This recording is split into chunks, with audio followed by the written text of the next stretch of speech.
Good afternoon, ladies and gentlemen. Welcome to today's New York City Council hearing for the Committee on Cultural Affairs, Libraries, and International Intergroup Relations. If you wish to testify today, please fill out a witness slip at the back of the room with the Sergeant at Arms, even if you've registered online. At no point may you approach the dais, and please silence all devices. Chair, you may begin. Thank you. Good afternoon. I am Councilmember Natasha Williams, Chair of the Committee on Cultural Affairs, Libraries, and International Relations. Welcome to our Oversight hearing on affordability in New York City's arts and cultural sector. This is my first hearing as Chair of the committee. Thank you. I feel very privileged to chair a committee that is dedicated to New York City's brilliant and innovative arts and cultural community, which does so much to bring New Yorkers together in good times and in difficult times, which contributes substantially to our local economy, and which makes New York City the arts capital of our country. I also say the world, while also drawing in tourists from around the world. Before talking about our hearing today, though, I want to note that we are in the early days of Black History Month, which is a time when many of our arts and cultural organizations, including our many museums, spotlight the accomplishments of Black artists throughout our history, who have brought their dance, art, music, and theater to all New Yorkers. It is also a time when our public libraries offer up their extensive collections for reading and research and reflection on the importance of Black authors in the telling of our history. Let us remember, not just this month, but every month, that Black artists and cultural leaders across all disciplines have made invaluable contributions to our city. In addition to our oversight topic today, we will be hearing the following pieces of legislation. Pre-considered resolution sponsored by the Speaker, Councilmember Julie Menon, which would recognize April 6th annually as Tartan Day in the City of New York. Pre-considered resolution sponsored by myself, which would designate March 22nd annually as a Tribe Called Quest Day in the City of New York and honor their innovative mix of hip-hop and jazz that impacted generations of musicians and audiences.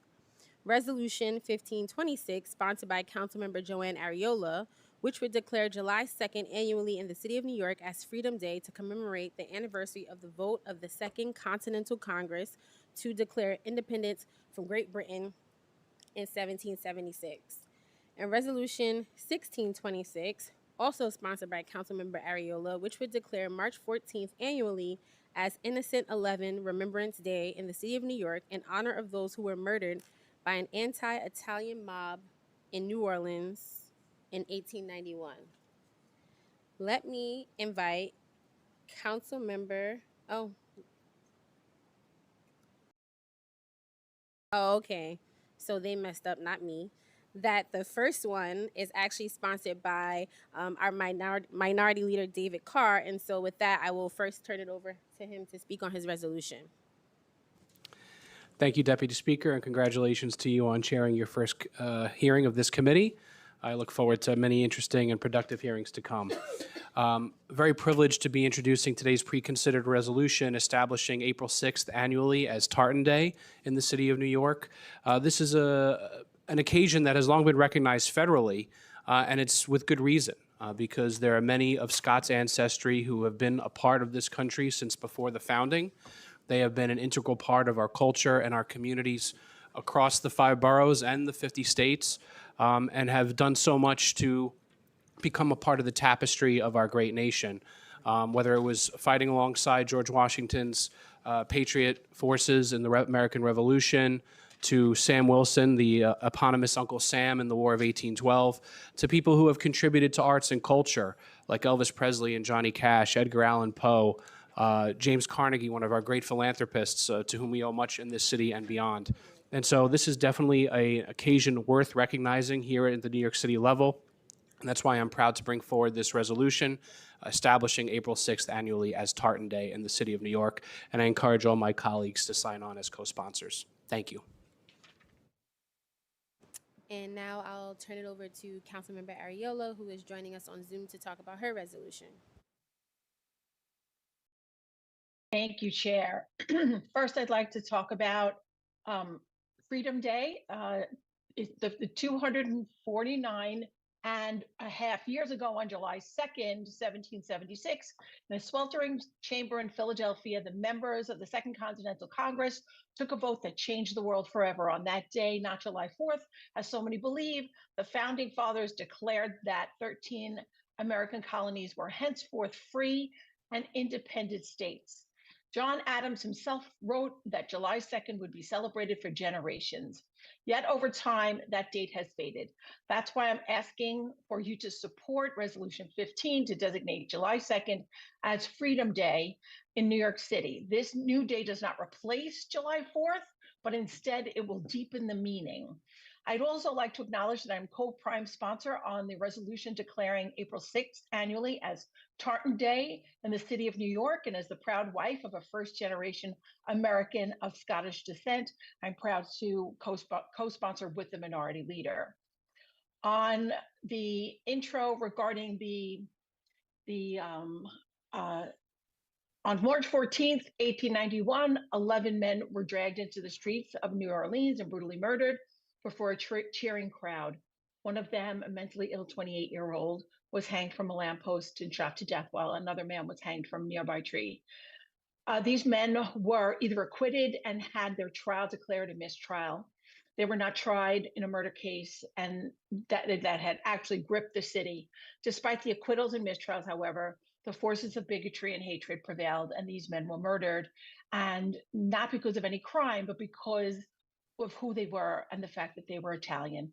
And for that, I'm so glad that you have taken up the charge of hearing the Innocent 11 bill, and I look forward to my colleagues signing on and passing. Thank you so much for the time. Thank you. And now for a few words about our oversight topic. In 2015, former Mayor Bill de Blasio signed Local Law 46 requiring the creation of a comprehensive cultural plan for New York City, entitled Create NYC. The plan was designed to map support for arts and cultural throughout the 5 boroughs, to coordinate existing and future programming, to meet established needs and fill gaps in services, and to ensure growth, excellence, and equity now and long into the future. One of the 8 key issues the plan focused on was affordability, or as the plan put it, the protection of cultural spaces under threat and the creation of new spaces to ensure that living, work, and presentation spaces remain affordable for artists and cultural organizations across disciplines. DCLA issued an update to Create NYC in its 2019 action plan, which condensed 28 objectives into just 5, one of which was to address the affordability crisis for the cultural community. The action plan set out 5 strategies for DCLA to work on and implement, including supporting living wages for artists and cultural workers, preserving and developing long-term affordable... Okay.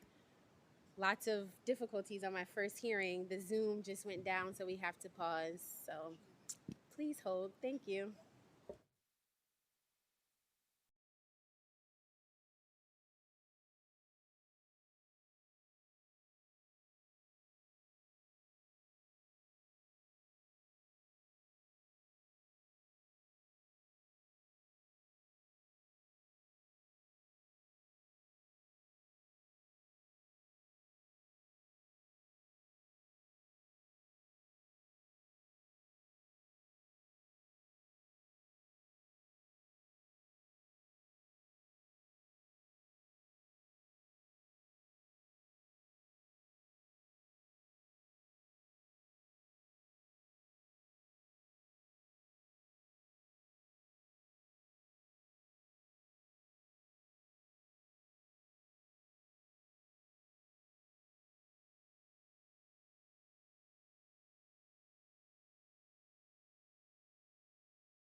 Okay, we're back. As I was saying, the action plan set out 5 strategies for DCLA to work on and implement, including supporting living wages for artists and cultural workers, preserving and developing long-term affordable artist workspace and housing, and promoting the inclusion of cultural facilities in city-led developments. The committee is interested in an update on DCLA's progress on the 5 strategies. We are fortunate today to have an expert witness, the authors of a new report published last December by the Center for an Urban Future entitled Creative New York 2025.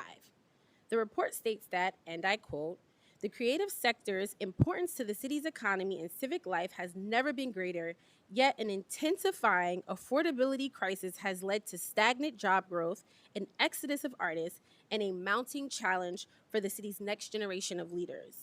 The report provides many statistics to support its claims, including that the number of individuals who are making a living in the creative economy has dropped, and that New York City market share of the creative economy workers compared to other U.S. cities has also declined.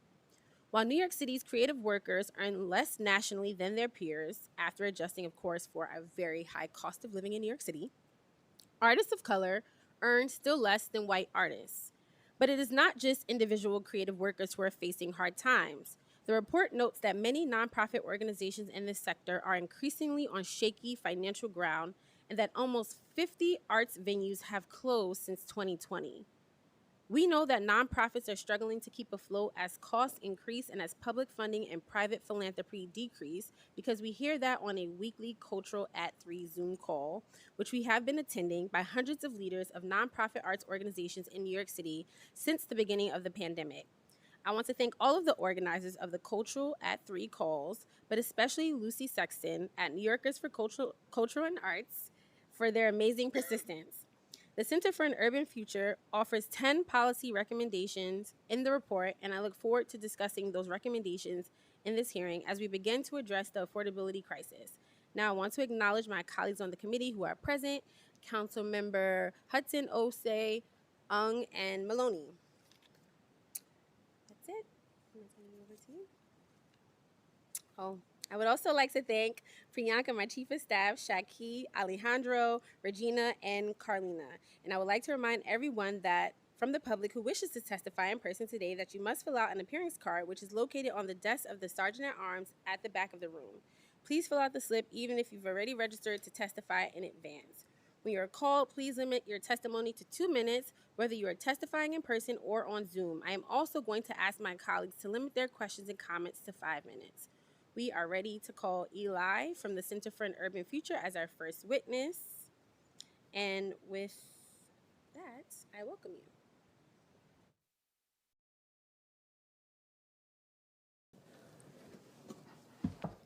Good afternoon. Hey, Chair Williams, thank you so much, and thank you to the whole committee for the honor of testifying today. My name is Eli Dvorkin. I'm the Editorial and Policy Director at the Center for an Urban Future and the author of co-author of our Creative New York report. Since the pandemic, the city's arts ecosystem has faced serious new threats, driven in large part by an affordability crisis that is hitting artists, creative workers, and cultural organizations especially hard. Our new Creative New York report finds that since 2019, New York has seen an 18.8% decline in dancers, an 8% drop in actors, and a 3% decrease in musicians. Overall, the city's resident artist population is down 4.4%, after increasing by nearly 35% between 2004 and 2019. So why is this happening now? Affording life in New York has never been easy for artists. What our research shows is that the pressure has intensified to a breaking point as expenses have risen far faster than incomes or revenues, both for artists and for the organizations that employ and serve them. New data in our report from ArtsPool, which provides administrative support to small and mid-sized arts organizations, illustrates this gap clearly. Between 2019 and 2024, median revenues among member organizations rose just 2.2%, while median operating expenses shot up 64%. That level of expense growth relative to revenues is just unsustainable. And for workers, the squeeze is just as severe. After adjusting for New York's cost of living, creative workers now earn about 23% less than the national average in New York City, worse than a 15% gap that our research identified a decade ago. And these pressures are compounded by long-standing disparities. As the chair noted, our report shows that artists of color earn roughly 27% less than white artists in New York City, further narrowing who can afford to live and work as an artist in New York City. At the same time, creative employment has shifted dramatically toward freelance and contract work. Since 2019, self-employment in creative industries has grown by more than 10%, even as overall creative sector employment has declined 6%. And the number of independent artists, writers, and performers has surged, creating deeper levels of financial insecurity. Taken together, these trends point to a structural shift in the cultural sector, one that is unlikely to reverse without deliberate policy action. Fortunately, investments in the Department of Cultural Affairs have enabled some meaningful progress in recent years. Baseline funding has grown thanks to the leadership of the City Council. Both the Cultural Institutions Group and the Cultural Development Fund have expanded and diversified, and recent initiatives like Create in Place point in the right direction towards safeguarding cultural spaces and infrastructure. But that the affordability pressures now reshaping the creative sector extend far beyond DCLA's core focus areas. So while DCLA should be championing this work at every turn, it cannot do this alone. This is a cross-agency affordability challenge, and it requires a citywide response. Our report points to several steps the City Council is well positioned to advance.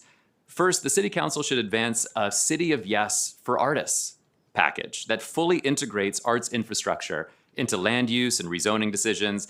This could include creating a citywide artist live-work standard, incorporating artist space into office to residential conversions and major public projects, and launching an artist housing accelerator to help cover early-stage costs that often stall these developments before they start. Second, New York needs a little bit of artist housing everywhere. The council can make this possible by clarifying that artist preference housing is permitted within affordable housing development citywide and work with mission-driven developers to build it. The urgency is real. Over the past decade, our research shows that while other U.S. cities have created nearly 3,000 units of artist preference housing, New York City has created none. Third, the city should pilot portable benefits for freelance and independent creative workers. A growing share of the creative workforce lacks basic benefits and protections, and a city-led pilot would help stabilize careers, reduce inequities, and retain our creative talent. Fourth, the city should address out-of-control insurance costs. By pooling purchasing power and helping negotiate better terms, the city can reduce a major destabilizing force for small venues and community-based cultural organizations alike. Fifth, the council should require a biennial artist survey so that city policy is grounded in up-to-date data on artist housing, income, and workspace needs, and inclusive of artists who can't make a living off of their artistic practice solely and who are often counted in the Census Bureau as restaurant workers or teachers and not as artists. And finally, the city should expand paid opportunities for artists to be able to actually generate more revenue in New York City by launching the city's first true 5-borough cultural festival. This week-long event would put artists to work while drawing New Yorkers into parks, plazas, open streets, and cultural venues citywide. And to make this sustainable, the city should reform the temporary place of assembly permitting process and deepen the integration of artists across city government, building on but expanding on the Public Artists in Residence program. If these pressures continue unchecked, the city risks losing not only its cultural vitality, but a core pillar of its economic and civic life. The choice before policymakers is whether to treat arts and culture as an amenity or as essential infrastructure deserving of a serious, coordinated affordability strategy. I look forward to working with this council and all the colleagues behind me to ensure that New York remains a place where artists and cultural organizations can afford to thrive. Thank you so much for the opportunity to testify today. Thank you. I have a few questions for you. So in writing your Creative New York 2025 report, did you have any discussions with DCLA about the affordability issues you addressed or about your recommendations? Yes, we did. I mean, there's some really tremendous colleagues at DCLA that provided input on the report. I was particularly heartened by the work that's launched more recently in the form of the Create in Place initiative, which is working to help stabilize arts organizations that may be at risk of closing or losing their spaces. But that work needs more resources to be able to not only identify the problems and respond within, initially, but to be able to actually coordinate investment across the city to help solve some of those problems that are identified through that process. And I would say that's maybe true across the agency in general. As our research shows, funding for DCLA has increased remarkably over the last decade. It's up almost 90%. But at the same time, I think many arts organizations, they're not feeling that funding increase. One of the points that our report makes is that the number of cultural nonprofits in New York City has surged over 30% just since 2019 alone. So when organizations report that they feel like they're fighting for scraps or that there's more competition than ever, our data really underscores that that's true. And so even though funding has increased, it's struggled to keep pace with the growth of our creative sector. And at the same time, many of these challenges can't be addressed by an agency that even after the funding increases over the past decade still receives just about 1/4% of a $117 billion annual budget. So those are some of the takeaways in terms of what more is needed there. And what do you think would be the most important recommendation for DCLA to pursue immediately? Well, I mean, I do think that the codifying this approach to addressing affordability was the right step. I mean, ideally, DCLA could help convene and lead a citywide effort to address these challenges that would include DCLA, but would extend to other city agencies where they have the levers, the budget, the tools, and the resources to be able to execute on more of the strategy. There was an effort a decade ago for DCLA to partner with other agencies to help create artist workspace and artist housing. Housing has not succeeded. We haven't seen a single new unit in a decade. The workspace effort was modest. We were able to see a small amount of space generated through that initiative. So I would love to see those approaches get additional focus and attention, but in addition to see support from the council and leadership from the administration to bring other agencies to the table to help execute on those core needs, which I think will fall outside of what one of our city's smallest agencies could do on its own. And what do you see as the role of the city council in advocating for the implementation of these recommendations and in supporting that implementation financially, legislatively, or in other ways? Yeah, well, first of all, thank you to all of you, you and your colleagues, for convening this hearing today. It's an amazingly important step in the right direction. I think you're shining a light on exactly the issue, which we reported on a decade ago, that the biggest threat facing the arts was affordability. But unfortunately, without enough policy action and response, the challenge has only deepened, and that's led to the situation we're in today, where we're losing artists for the first time in generations in New York City. In terms of what the council can do, I think several of the ideas that I outlined could be done by the council or supported directly by the council. Some of them, I think, have a legislative component, like a biennial artist survey. Some of them, there's actually legislation pending, including legislation that Councilmember Bottcher and Powers introduced last year that would take a step toward addressing the lack of housing with an artist preference by clarifying that artist preference policy is allowed under the city's affordable housing policy. But I think some of these other steps could potentially be led by the council as well. I think the idea of a portable benefits pilot program is something the council could potentially help to initiate and fund. The insurance challenge, while difficult to fund by the council alone, could potentially be supported in the form of a feasibility study and potentially a pilot that could help to advance the work of creating a risk retention group or pooling insurance demand and negotiating directly to lower rates. And absolutely this idea, I think, of a City of Yes type of initiative for the arts, which would really focus on how do we ensure that when the city makes major land use decisions, obviously where the council plays a leading role, that those decisions incorporate affordability for artists, arts organizations, space to make work, produce work, and present work. All too often, artists feel like when they hear about major land use changes in their neighborhoods, that they don't have a seat at the table. They haven't been consulted. And in many cases, they don't know what the levers are that exist to be able to, where they hear about community benefits agreements or other concessions that invest in schools because of overcrowding concerns or, infrastructure like sewer systems. I think many organizations across New York City feel like they're unaware that those same tools could potentially create space that would benefit all New Yorkers by improving affordability for artists. So to me, those are some of the dimensions where I think the city council could play an absolutely critical role. Thank you. I'll turn it to my colleagues who have questions. And first up is Councilmember Osei. Thank you so much, Chair. I'm really intrigued by that City of Yes for artists idea that you have, especially around artist housing. You referred other cities that had a similar type of program when it comes to land use decisions and building housing with set-asides for artists. What are those specific cities and how have those programs been put into work? Yeah, thank you, Councilmember. So, I mean, several other cities have built a lot more artist housing in the last decade than New York has, especially given that we're at zero. From San Francisco to Boston to Chicago, and smaller cities too, including some cities upstate, like New Rochelle, that have actually been able to. Anybody in here from Westchester could say that's not upstate, but New Rochelle and also cities upstate.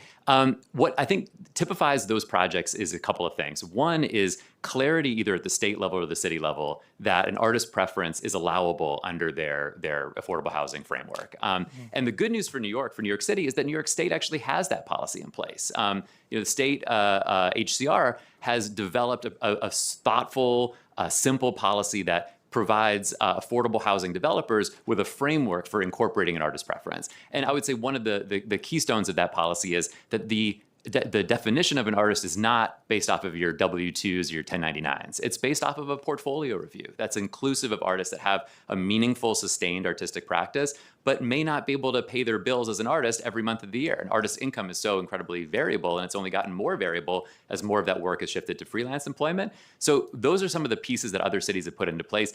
Fortunately, we have a robust affordable housing, policy in New York. We've got financing tools that can help, but there's been a chilling effect, I think, by the two factors. One, the idea that the artists of New York City don't reflect the true diversity of New York City, which is kind of a misperception that flows from that census data that I mentioned before, which doesn't count artists who don't say that their primary source of income is their artistic practice. And so we're missing tens of thousands of artists in that data that could really benefit from an artist preference policy that is portfolio based and not just based off of your earnings. And then the other component is making sure that there's clarity for mission-driven developers in New York City that this is a priority for New York, that something that that policymakers want to see in their communities.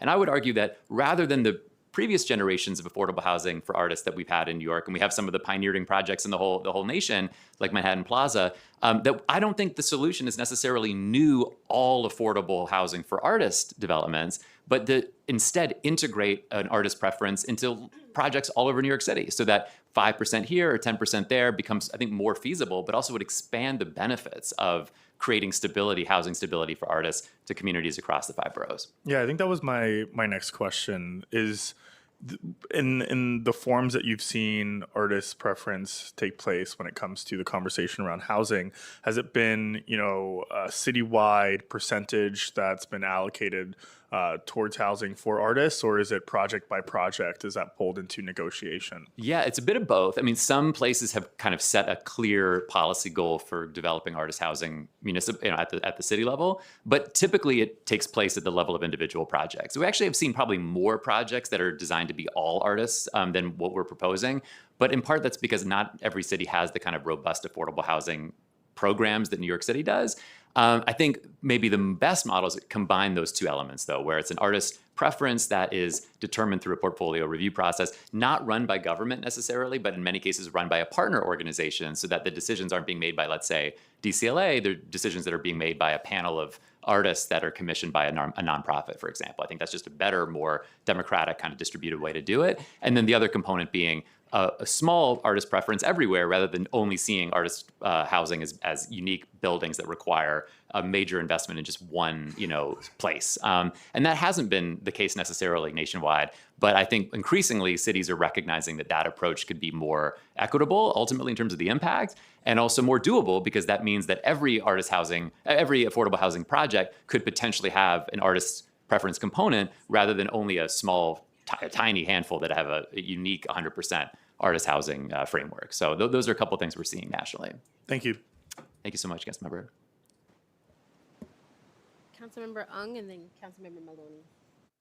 Hi, thank you for your testimony today. You said earlier that DCLA can benefit from collaboration, working with other agencies. Can you be a little bit more specific on that? Sure, and I would say, DCLA certainly does collaborate with other agencies, and I think would be the first to champion the power of those partnerships. I think part of what we're getting at in our report is the immense opportunity to integrate policies that support artists and culture across the rest of city government. So, for instance, at the Economic Development Corporation, we have not seen in recent years a major focus on arts and culture in the broader creative economy. There certainly are some smaller initiatives, but EDC's been largely focused, I think, in other parts of the economy. That should change. There should be a major new level of focus on in a kind of an EDC going forward that may be more focused on affordability than ever, but to say we need to make sure that part of this agency's work prioritizes not only creating jobs in the creative economy where we're seeing real pain right now, but also making sure that additional projects create opportunities for the arts, whether that's city-owned land being used to develop, major new, housing project or mixed-use development. How do we make sure that part of all of those projects includes A, space for the arts, and B, potentially some of the capital budget actually going to artists, like we do through Percent for Art, for example. But it's not just, EDC. I would say the issues around the vulnerabilities that our booming freelance workforce face. That could be a partnership, including with DCWP and other agencies, looking at some of the challenges that we're seeing around artist housing. Well, there's got to be momentum from HPD, or it's going to be very challenging. DCLA on its own isn't going to be able to kind of break that logjam, for example. So I think in all these areas, I see there's an appetite for more collaboration. I would argue with leadership from the council and from the mayor, there can be a clear focus on every agency reporting back, frankly, to all of you on how are we integrating artists into our policy agenda going forward, into our investments and into our policy agenda. Frankly, many agencies are just never asked. So even if there's an appetite for collaboration, there isn't necessarily any accountability to focus on how are those other parts of government advancing the needs of our arts communities while they execute on their core mission. Thank you. Thanks, Councilmember. Thank you for being here. I had some follow-up questions on the decline that you mentioned. So you said it's a decline of about 6.1% since 2019. Correct. Do you have any data on which sectors of the creative economy are being hit the most? We do. Unfortunately, it's all of them. There was really not a single industry that's actually grown in terms of employment since 2019. One of the few bright spots was actually in music production. But when we dug deeper into the data, all of the increase was in freelance work. None of it was actually in full-time employment. Every industry has seen declines. There were some really notable declines that are even more than the average, that 6% average. For instance, film and TV employment has declined by double digits since 2019. Advertising is down by about 8%.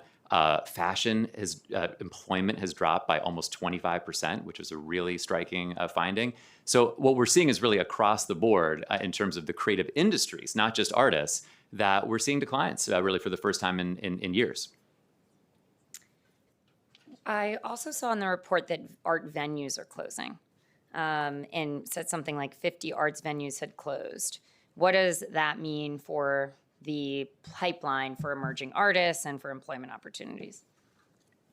Yeah, thank you for that question, Councilmember. I think it is a major red warning light for the whole New York City economy.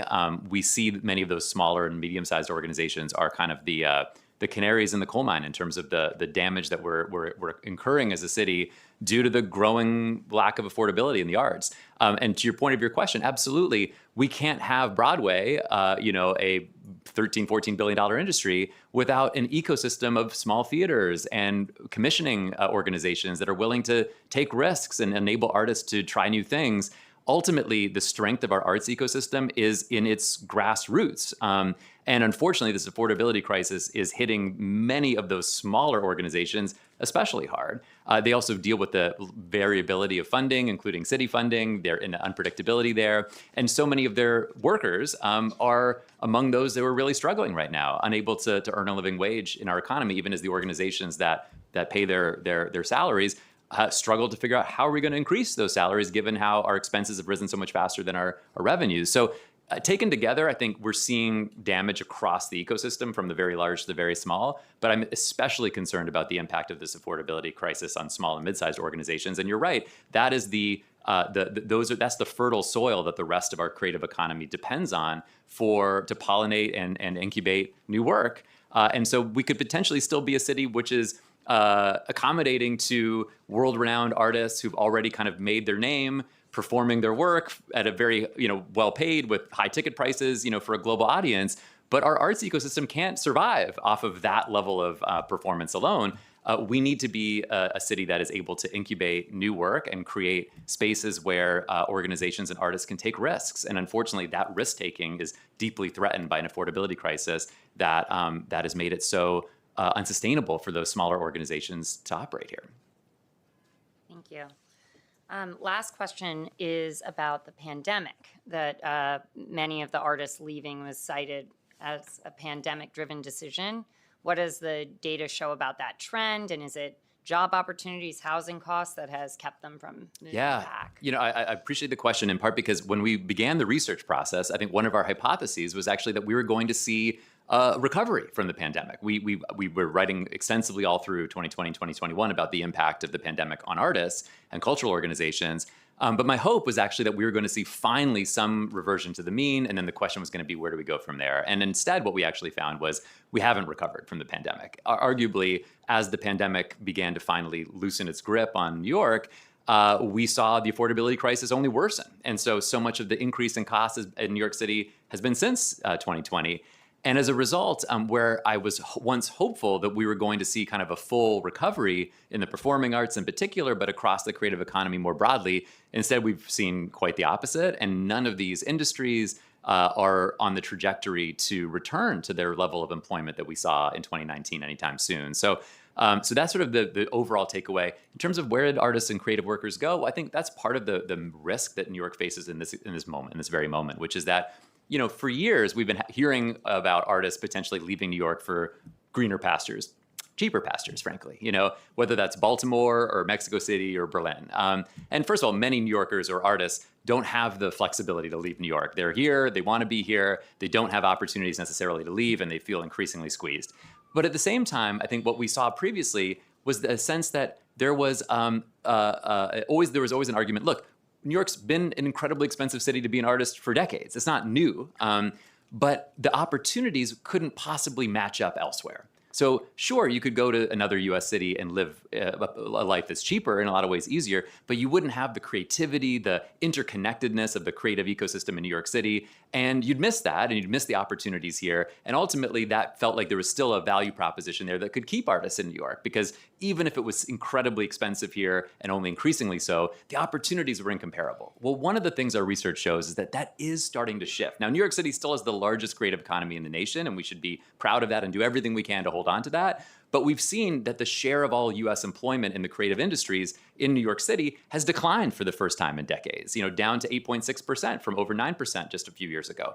In addition to that, we're seeing other cities aren't standing still. Creative industry employment has surged by double digits everywhere from Denver to Nashville and beyond. And so even though a couple of other major cities have seen declines that are also expensive cities, places like San Francisco and Chicago, many other US cities have actually gained ground on New York City during this time. So I think while I don't believe anytime soon that suddenly we're going to see, a Dallas or Denver become a bigger, more attractive creative, capital than New York, the threat is real. And I think we're seeing it in terms of where artists are moving, because the combination of greater affordability and greater opportunity than existed even 5 years ago is beginning to shift their thinking. And by the way, the rest of our state has benefited. I mean, the resident artist population in the Hudson Valley's doubled during the same time period. So even though the overall numbers are relatively small, we're definitely seeing artists, voting with their feet. And New York City is suffering the consequences of that.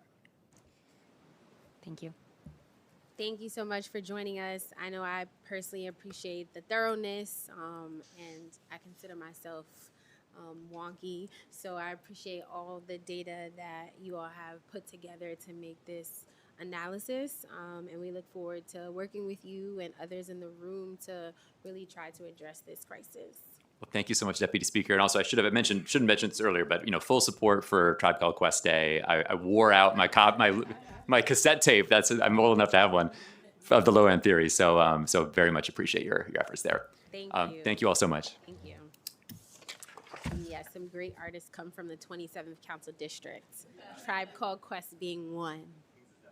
Yes. Okay, I will now turn this over to Committee Counsel to swear in the administration.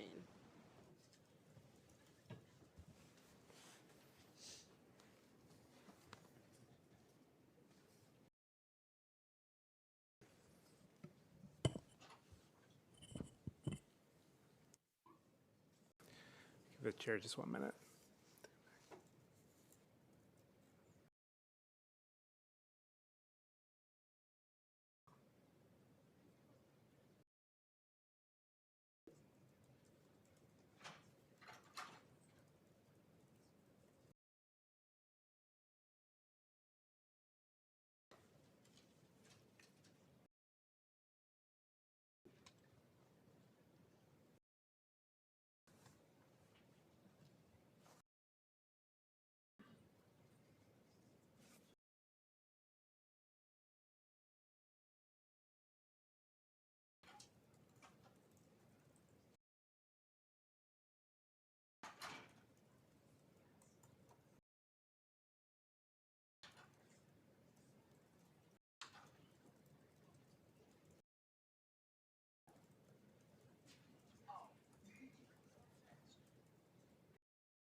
are you?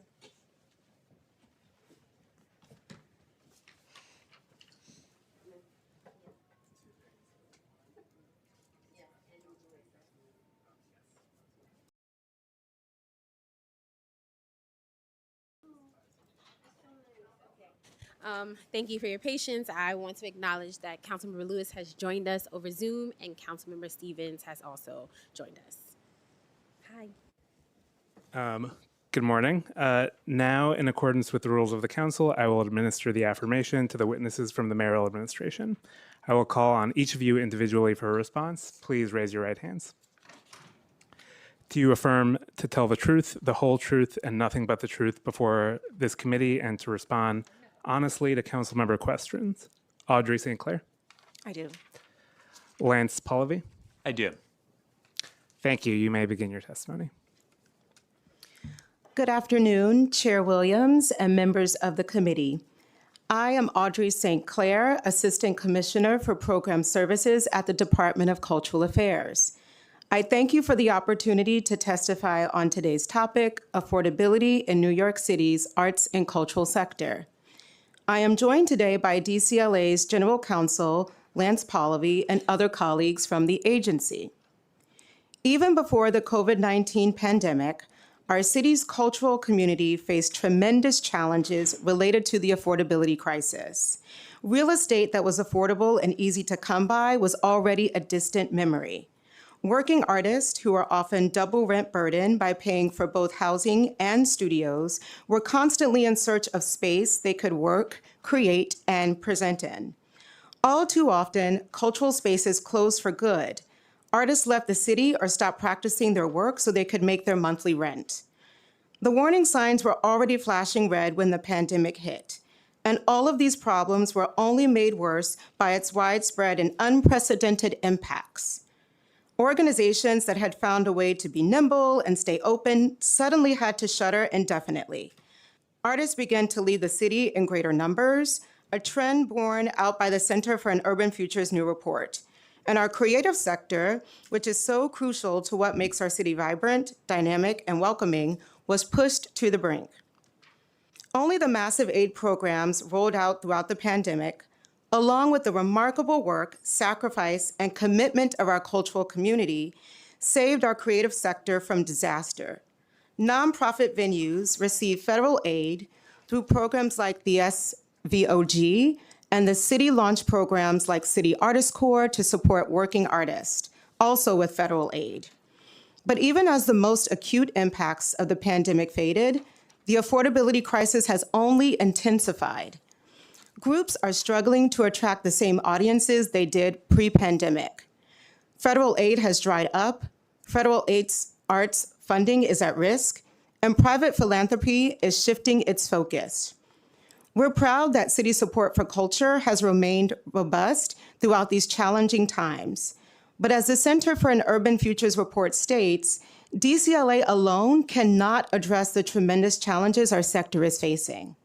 We need our city's artists and institutions to continue creating work, engaging New Yorkers, and delivering for our communities the kind of uplift, joy, and vibrancy that only culture can create.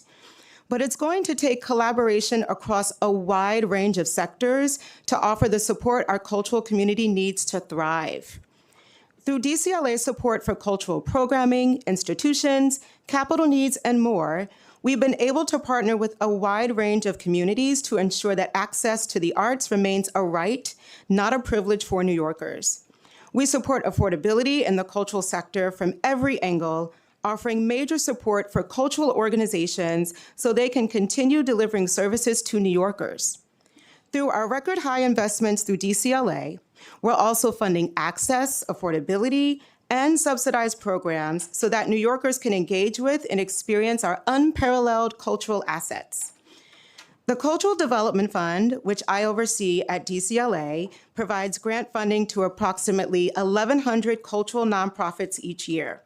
This represents the agency's broadest reach into and support for the cultural life of communities across the city.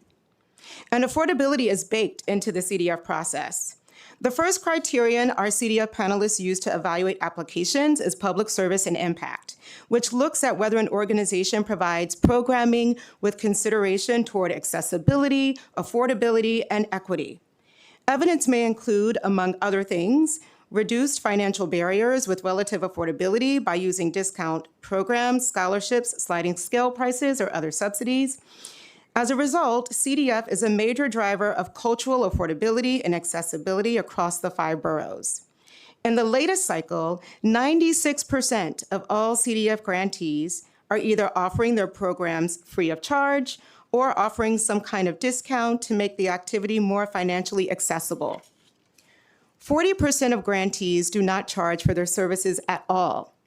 From audience access to affordable artist studio space, programs supported through CDF include Theater Development Fund, which operates the famous red TKTS booth in Times Square, expands access to performing arts through discounted tickets, arts education for students, community partnerships, and affordable costume rentals for nonprofits.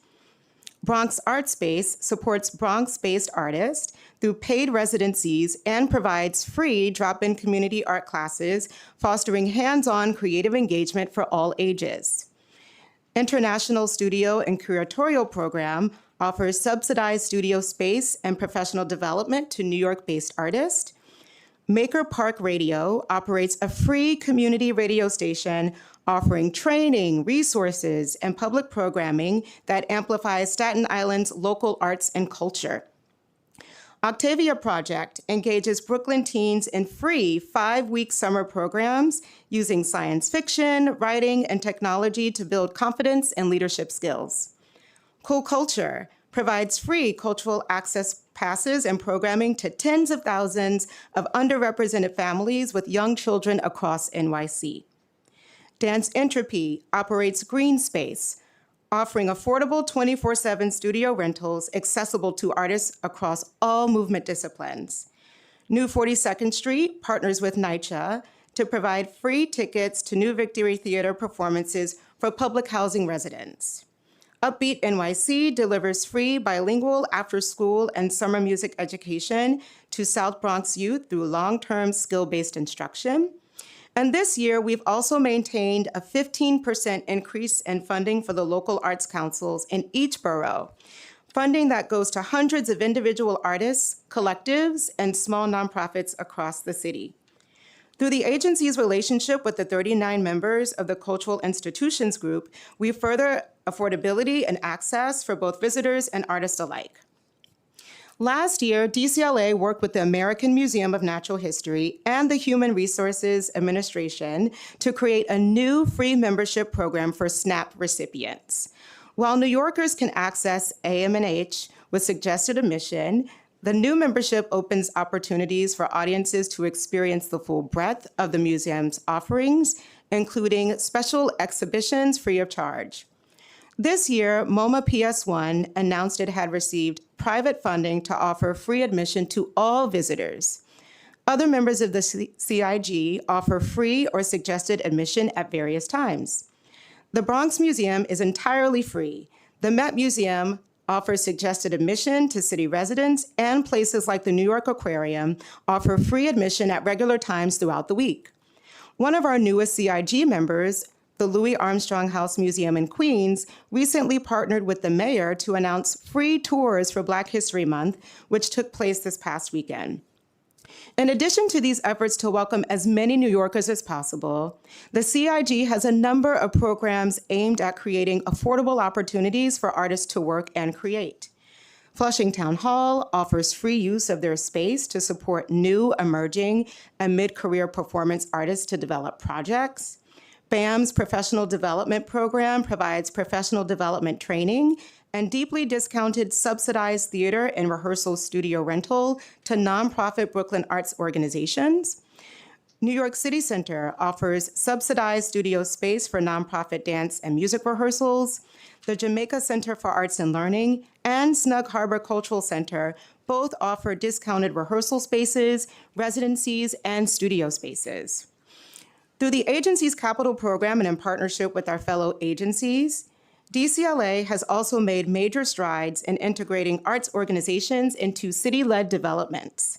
This not only creates housing and assets that meet community needs for locally based cultural engagement and hubs, they also provide cultural groups and artists with stable long-term space to create and connect with residents. Examples include Indie Space Hell's Kitchen, which will be a 5,500 square foot space designed to serve the indie theater community. This facility, integrated into a larger HPD development, will be a long overdue home for itinerant artists, one that is welcoming, high quality, accessible, and most importantly, affordable. We recently broke ground on the Brownsville Arts and Cultural Apartments, a mixed-use development in Brooklyn with affordable housing and a multi-purpose arts space. The facility will provide a new permanent home for Pure Elements, a Brooklyn-based arts organization that cultivates young artists through pre-professional dance training and arts and education programs. In partnership with the nonprofit Art Space, it will also house space for a number of local Brooklyn arts and cultural groups.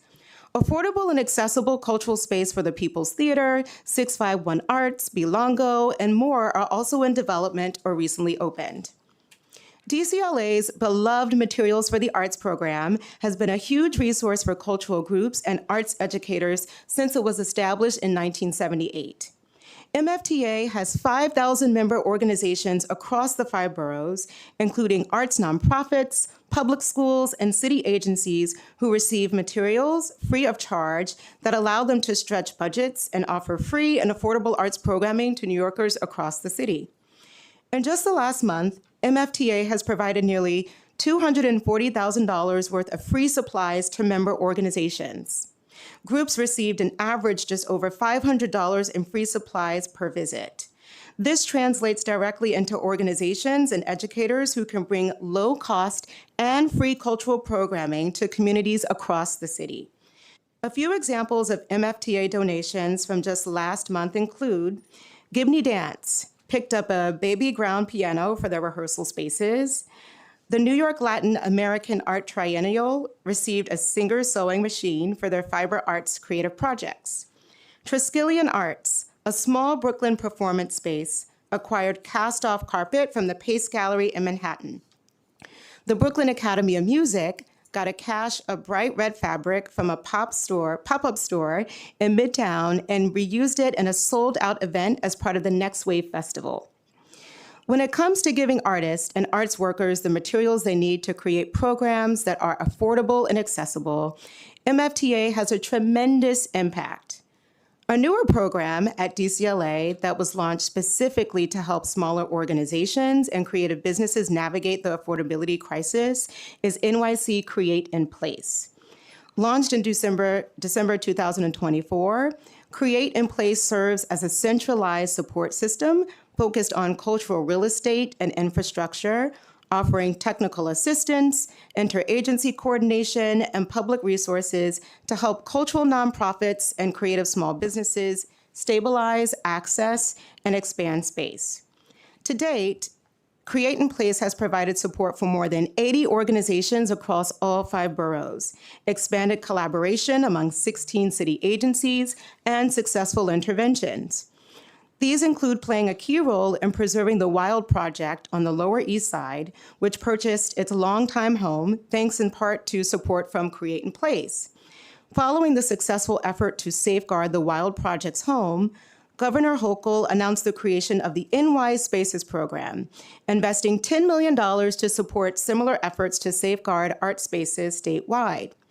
Create in Place represents a meaningful response to affordability pressures and a significant step towards stabilizing New York City's creative ecosystem. We're proud of our robust, stable support for the cultural sector and our many programs and initiatives that strive to meet the moment and offer flexible, innovative solutions to the cost of living crisis in New York. But as the Cuff report makes clear, we will need to work with public, private, and nonprofit partners to push forward the far-reaching efforts we need. I thank you for the opportunity to testify today on this important topic, and we are happy to answer any questions you might have. Thank you. And fun fact, when I was the SYEP intern, I worked at Materials for the Arts, so I'm very familiar with that organization. So generally speaking, what is DCLA's level of commitment to carrying out steps to accomplish the objectives set forth in Create NYC and in its subsequent 2019 action plan? Thank you very much for that question, Deputy Speaker Williams. It's very nice to see you and welcome to your new role as chair of this committee. It's been such a pleasure working with you on arts and culture issues throughout Southeast Queens, and we're really looking forward to partnering with you in this role. We are incredibly proud as an agency of the work that we did to prepare for the 2017 and subsequent 2019 action plan. It involved a lot of community engagement, which we think is so important to go out into communities in New York City and really listen to what artists and arts and culture nonprofits need most. And that plan laid out a series of recommendations that we've been working on implementing in the nearly decade since. From fostering a more equitable cultural sector to tackling the affordability crisis, we've really been able to focus on things like the CDF Equity Fund, affordability initiatives, and one of the things that you heard about during Assistant Commissioner St. Clair's testimony is Create in Place, which I think really speaks to the spirit of the 2017 plan. And so at this point, the landscape has changed. Our commitment to affordability has not. And in fact, we're as committed to affordability now in 2026 as we were when we were at those initial listening sessions in 2015. So I thank you for the question, and it is front burner for our agency. Actions taken to carry out strategies designated in the action plan are supposed to be recorded on the action plan website established by DCLA, but no actions related to Objective 4 have been recorded since 2020. Why not? And what is the process for updating the website? That's a very good question, and we looked into it in preparation for this hearing. It turns out that the website that we had established in 2017 for this plan is really, really difficult to update. And so we are working with OTI on transitioning all of that data onto a new website that would be much easier for us to regularly update on our own and not needing to partner with other people in order to do so. So we are getting that addressed. And in the meantime, we're always happy to come and testify, to have offline conversations with the council, and to let you know about our progress. Sounds like bureaucracy. Generally speaking, what do you think of the policy recommendations in the Creative New York 2025 report written by the Center for an Urban Future? We think that any type of report, any partner that's going to dig in, get hard data on what's happening in our cultural sector is an incredible benefit to our entire cultural community. We're very grateful to the Center for an Urban Future for all of the work that they did analyzing what's going on in the creative sector today and putting forward this very thoughtful, evidence-based report. These are big ideas, and it's going to take collaboration both across city agencies and outside of city government to make some of these wonderful ideas turn into a reality. And so we think that this is a call to action. This is the beginning of a process to try and implement these important initiatives. And we look forward to working with our nonprofit arts and culture partners, other city agencies, and foundations in the private sector to see if there are ways to implement some of these important recommendations. Thank you. What do you think of recommendation 3 to launch New York City's first ever 5-borough cultural festival? And I want to say in the testimony, one thing that came to mind about other cities, which as a native New Yorker, I'm always going to think New York City is the best place ever. However, when you do travel to other cities, one thing I notice is like innovation from their governments. And I think because New York City is so large and there's so much going on and we have so many programs that already exist, oftentimes it feels like a lack of creativity, or it feels like bureaucracy where you might have the idea, but it's very hard to like quickly like mobilize to do something that might be like really creative, because some of the things that I see other cities doing is like, wow, that's so cool. But they don't have 8 million people living there, so it might be a little easier. So I don't want to be critical, but I thought that that idea was really cool. I'm also trying to figure out how like the council can execute on parts of that, because we don't have like a large scale cultural festival. Like people travel for South by Southwest as an example. Like we have many things, but we don't have something large like that in New York City. Well, I think that it's a really good question and a great point. We're always open to having discussions about ways to highlight the festivals and cultural programming that's already happening in the 5 boroughs, and to see if we can serve as a convener and amplifier of ways to market the things that are happening everywhere already into something that could really focus on tourism to New York City and the importance of having a signature festival for New York City. We already are doing things like Jan Arts NYC, NYC by Design. The mayor was promoting the Under the Radar Festival, film festivals, summer concerts, and on and on and on. There are a lot of things that are happening like this in New York City, but I think you're exactly right that maybe it's about connecting the threads of what's happening with programming all throughout the 5 boroughs, putting it under one banner and working collaboratively to really promote that and to have our own signature festival. So I think it's a really interesting one. And what our agency does best is funding arts and culture nonprofit organizations. So if we can work to convene a group of them and collaborate, but it's really led by our arts and culture nonprofits, who are the ones who do this incredible work, there's a lot of potential.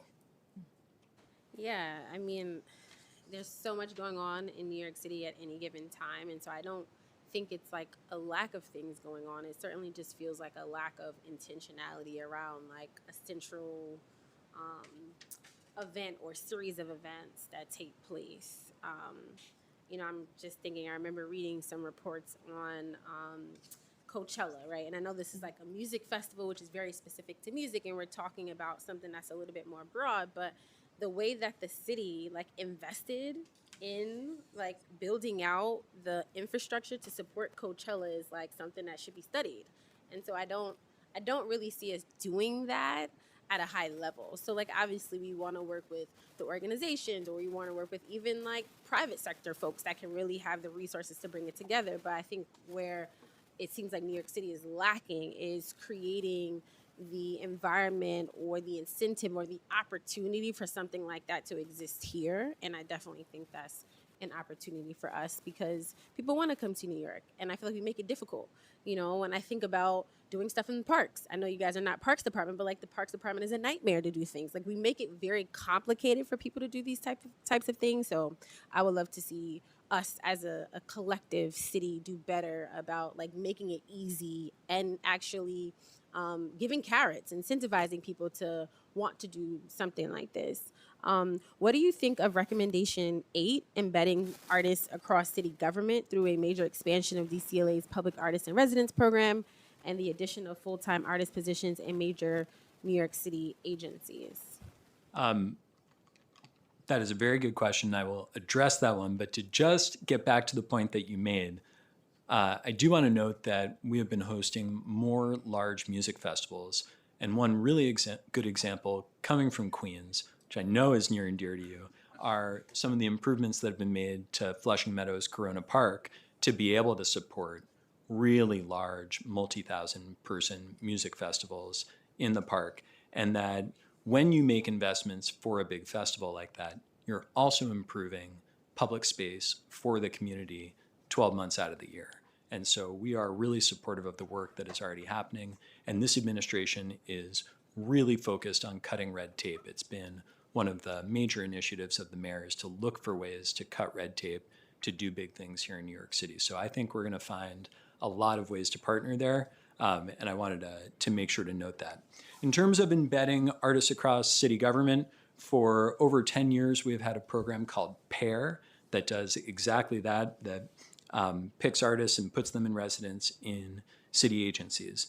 And once they do that, there are really extraordinary things that happen. And I want to really highlight our public art team at the city's Department of Cultural Affairs, because they are an extraordinary group of artists and leaders and innovators that run that program and make it possible.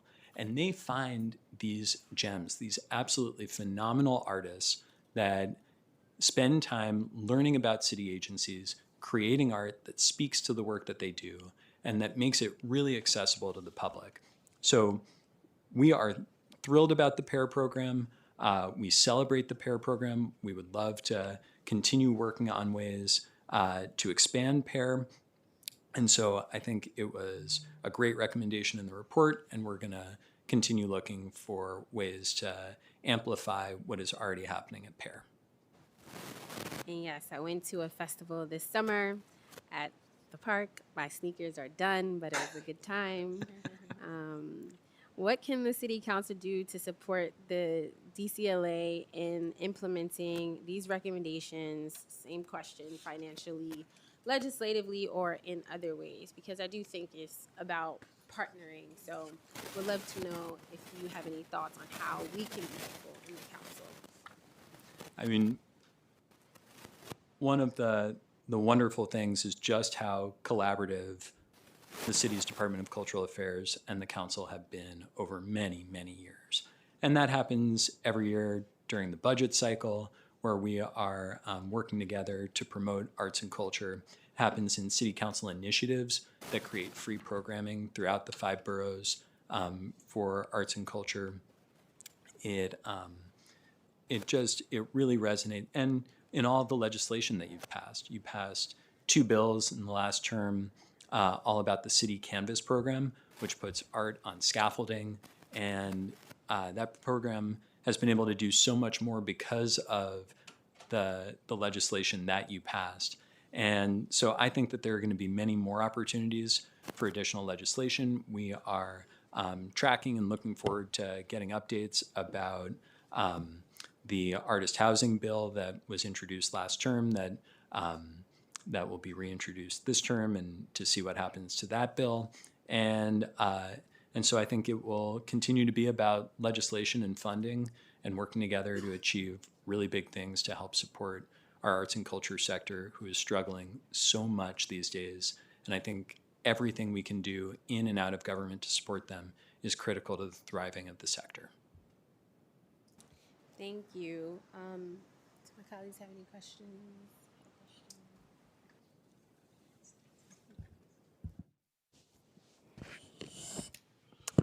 Good afternoon. What do you think the recommendations for number 10, launching a creative pathway initiative across New York City public schools and CUNY? We think it's a great idea. We have been really proud of investments in SYUP, placing more than 3,000 individuals in arts and arts-adjacent industries such as media, entertainment, tourism. We did a big announcement one year at Snug Harbor with the full SYUP cohort in Staten Island, and so we think that that's a really important tool. And so expanding SYUP in the arts is one place that we the arts do a great job with SYP. Shout out to them. I know the Bronx Zoo is one of the bigger providers who have over 300 young people. Yeah, I know SYP, so that's all right. That's my jam. So let's talk about the CUNY Cultural Core. But for me, that's not enough for us to be talking about what does it look like. So if you can go into some other ones. Mm-hmm. So the next thing we do is called the CUNY Cultural Core, which provides paid internships at 86 different cultural institutions, offering students $20 per hour for hands-on experience across disciplines. And we think this is such a critical tool. It's like, how do people get into arts administration and get into the arts? It's because they had that first opportunity.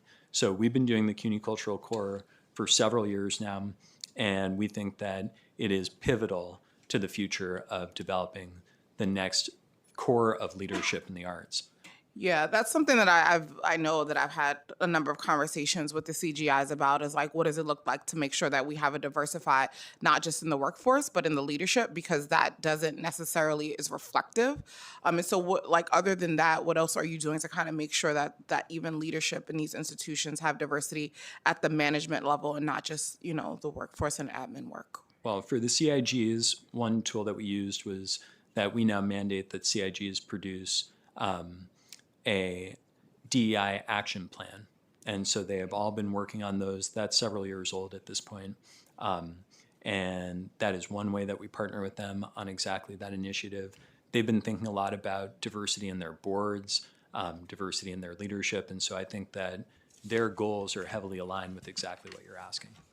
And there are lots of workforce development programs within the CDF too.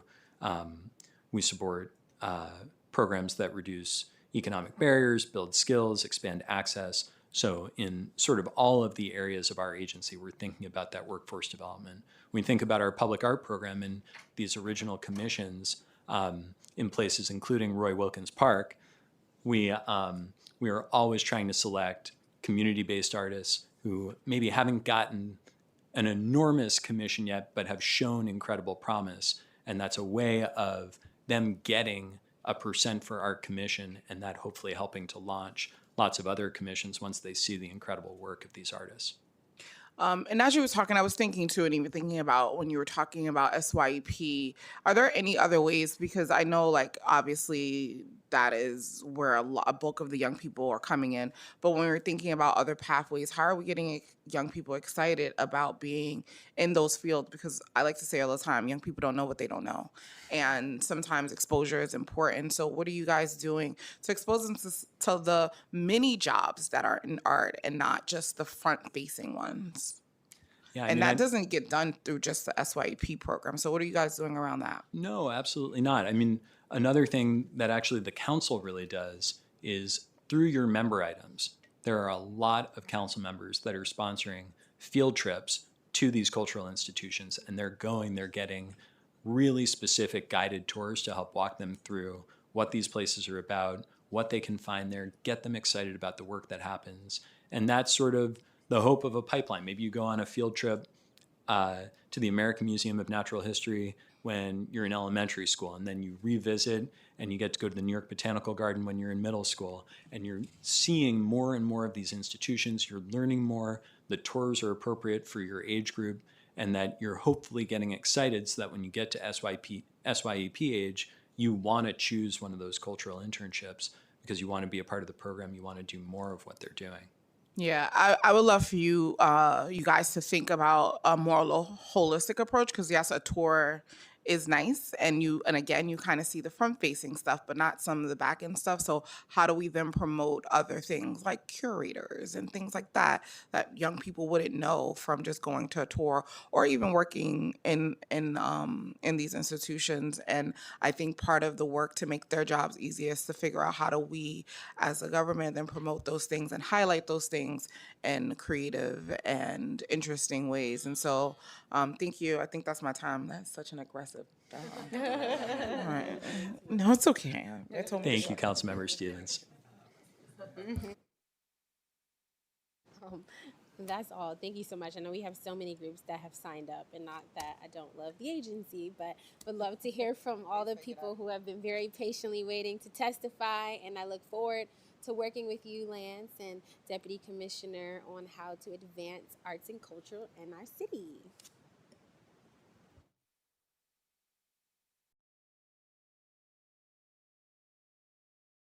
Is the borough president, I don't see the borough president here, but is someone from his office here? Okay. We did get an alert that the borough president of Manhattan is going to be coming to testify, which is exciting. So we will pause when he blesses us with his presence. Okay. Cool. So we're going to go to public testimony now. So exciting. I have to read a long spiel because people act up at hearings. This is really why this has started. I now open the hearing for public testimony. I remind members of the public that this is a formal government proceeding and that decorum shall be observed at all times.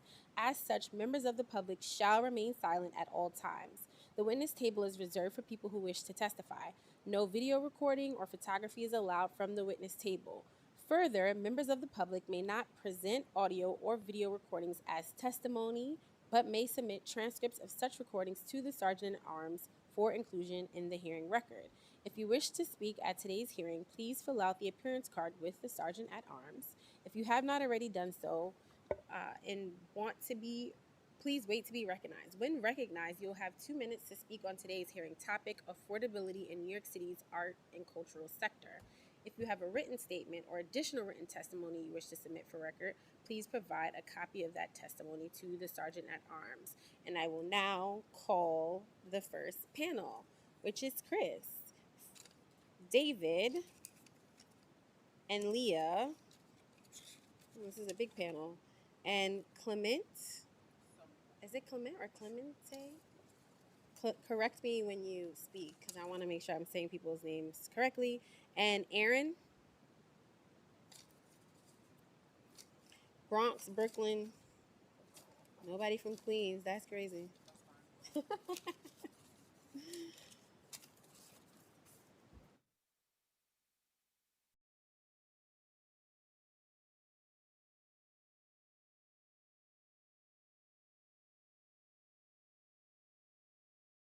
Whoever wants to go first, you want to start this way?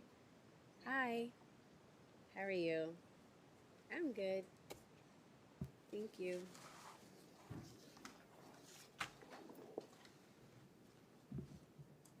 Can I? Thank you. Thank you, Chair, Deputy Speaker Williams, and members of the committee. My name is Leah Johnson. I'm Executive Vice President for Lincoln Center for the Performing Arts. New York City's cultural landscape is at an inflection point. Artists and creative workers can't afford to live here, and there is a growing financial strain on cultural institutions.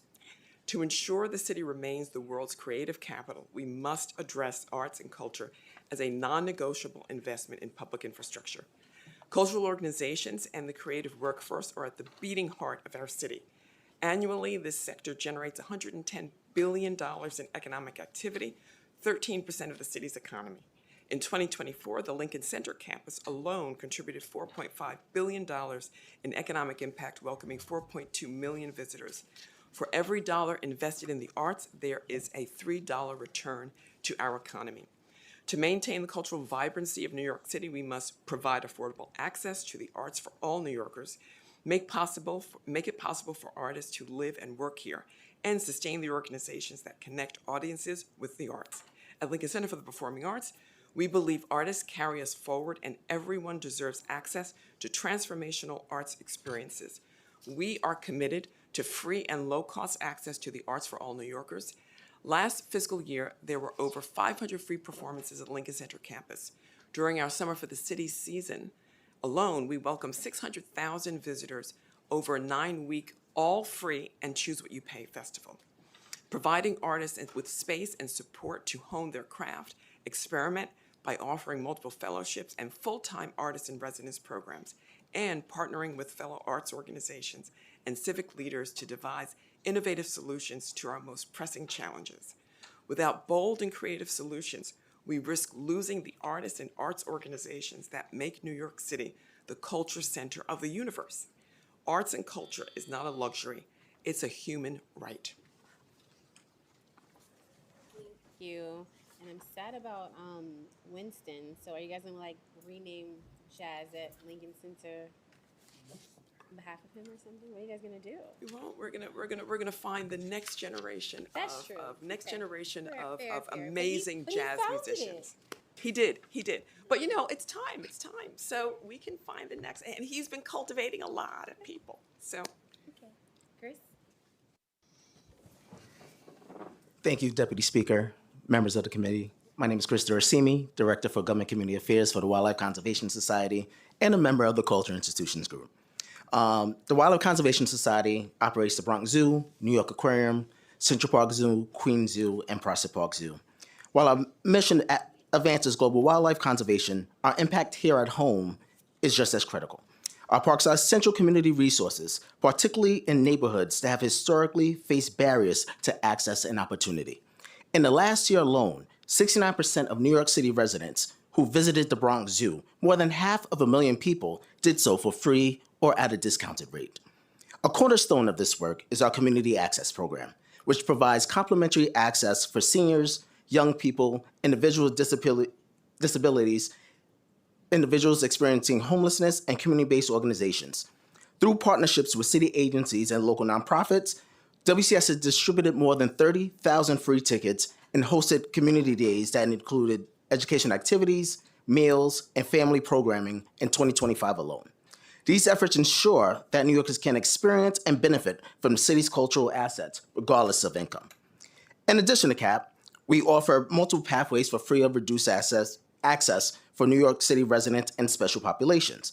We offer free or reduced admission through programs like free limited admission on Wednesdays at the Bronx Zoo, free hours at the New York Aquarium, discounted school visits for more than 250,000 students and chaperones annually, complimentary access for undergrads at the zoo, free admission for military and veterans, and longstanding partnerships like Urban Advantage and ID NYC. Beyond access, WCS is deeply invested in workforce development. With City Council support, our STEM career lattice now serves more than 1,900 young people each year through paid internships and employment opportunities. Since 2018, participation has nearly tripled, and in 2025 alone, youth has earned more than $5.5 million in income and stipends. We also co-lead Side Network NYC, which provides paid STEM internships across 8 cultural institutions, one right next to me, NYBG, serving more than 1,100 young people last year and helping launch future careers in science, education, and conservation. And these young people earn more than $2.4 million in stipends and wages. Continued council support allows WCS and our cultural partners to expand access, advance equity, and prepare the next generation of New Yorkers for meaningful careers, while keeping our cultural institutions open, inclusive, and rooted in the communities we serve. Thank you.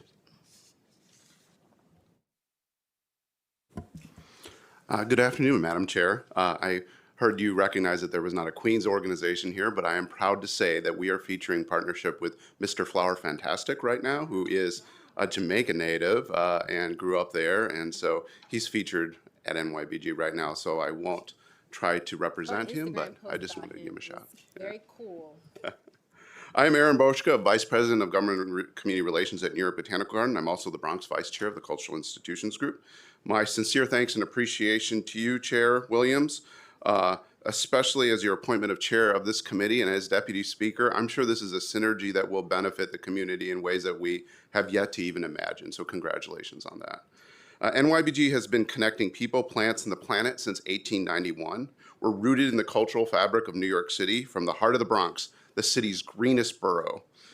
For more than 130 years, we've invited millions of visitors to explore and enjoy the tranquil beauty of the Bronx. With 250 acres, NYBG is home to renowned exhibitions, immersive botanical experiences, books and manuscripts, arts and music, and events with some of the most influential figures in plants, in science, horticulture, and the humanities. NYBG continues to serve as an inextricable link between the plants and people and illuminates the importance of gardens to human health and the improvement of the city's quality of life. Quality of life may be one of the outcomes of a city that is truly affordable for all. Barriers like excessive rent, costs of child and health care, or stagnant wages are all diminishing qualities of life for New Yorkers and Bronxites in particular. It prohibits them from participating fully in the cultural life and vibrancy of New York City. Our public cultural institutions, as you've heard already, cannot solve all these complex matters on our own, but we do offset these chronic challenges head-on and mindfully. Here are 4 examples of how NYBG contributes. First, we provide affordable or free access to nature. Second, and if I may just finish 2 points, we've been building close to 600 units of truly affordable housing with our partners on Webster Avenue. We are doing capital projects that improve accessibility, and our quality of jobs, over 500 employees at New York Botanical Garden, 175 are DC 37. Thank you for this opportunity. We wouldn't be sitting here if it were not for the Council's restoration of funding to Department of Cultural Affairs this current fiscal year. Thank you.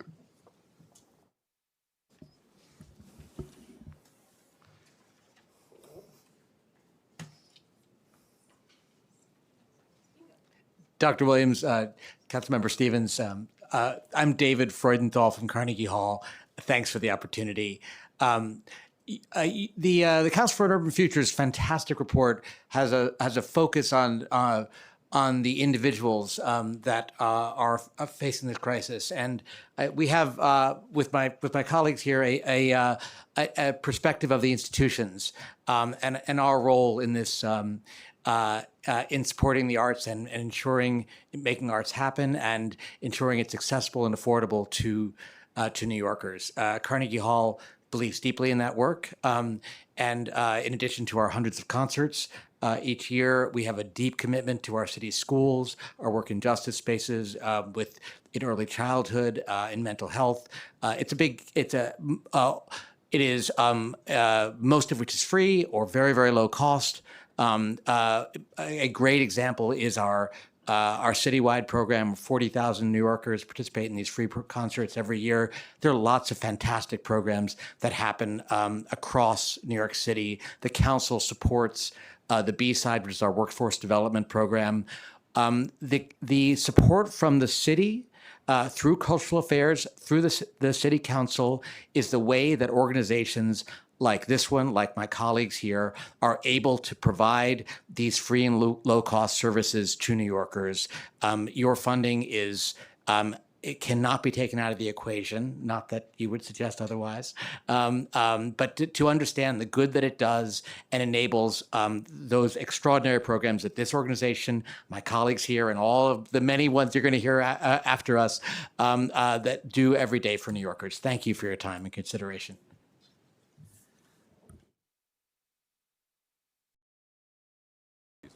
Good afternoon, Chair Williams and members of the committee. My name is Clemente Luna. I'm the Director of Institutional Giving at Brooklyn Academy of Music. In my role, I support our community programs, education initiatives, and education and evaluation strategies, all of which help us understand how we're showing up for our artists, audiences, and community. When we talk about affordability in New York, we're talking about equity. We're talking about who gets to stay and who gets pushed out. At BAM, we work with 7 unions every day, and we are deeply committed to fair wages and a well-supported workforce. But even when people are paid fairly, the cost of living in the city is forcing difficult choices. Artists, stagehands, teaching artists, and staff who once lived nearby are now commuting more than an hour each way or leaving the 5 boroughs altogether. That churn has consequences. Culture depends on continuity. Artists build careers over time.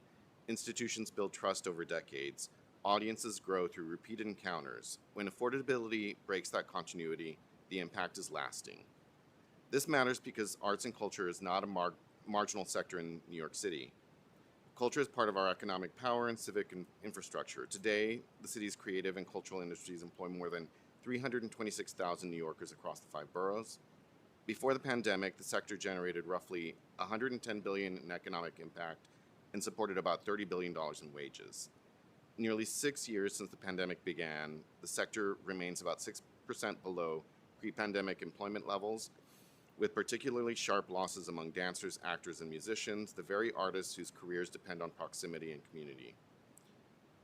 Private and public support for the arts has been in decline for decades. In response, there's often been an implicit expectation that cultural institutions should simply change their business models to survive by relying on more heavily on earned revenue or exclusivity. When culture is forced to operate primarily on a market logic, art becomes more expensive to make and harder to access. Artists without independent wealth are pushed out, audiences narrow, and cultural institutions are asked unintentionally to become complicit with the affordability crisis. At BAM, we believe that art is a public good that belongs in everyday life, not a luxury reserved for the few. Each year, we serve thousands of New Yorkers through free programming. Our Senior Cinema is a monthly film series that offers thousands of older New Yorkers an opportunity to get together and experience film for free. Through Dance Africa, our longest running program, which celebrates its 50th anniversary next year, more than 40,000 people gather at our free outdoor bazaar, drawing communities across the 5 boroughs and broader tri-state area. Dance Africa is a living example of cultural continuity, intergenerational, community-rooted, and deeply New York. If New York is to remain a place where culture is made, not just consumed, affordability must be treated as a cultural policy. That means stable public investment, support that keeps pace with real costs, and alignment between cultural funding and housing strategies. Because equity in the arts isn't just about access, it's about who gets to stay long enough to help shape our shared civic life. Thank you for your leadership and for this opportunity to share what we see every day. Thank you. And I participated in Dance Africa since I was a child, so I love Dance Africa.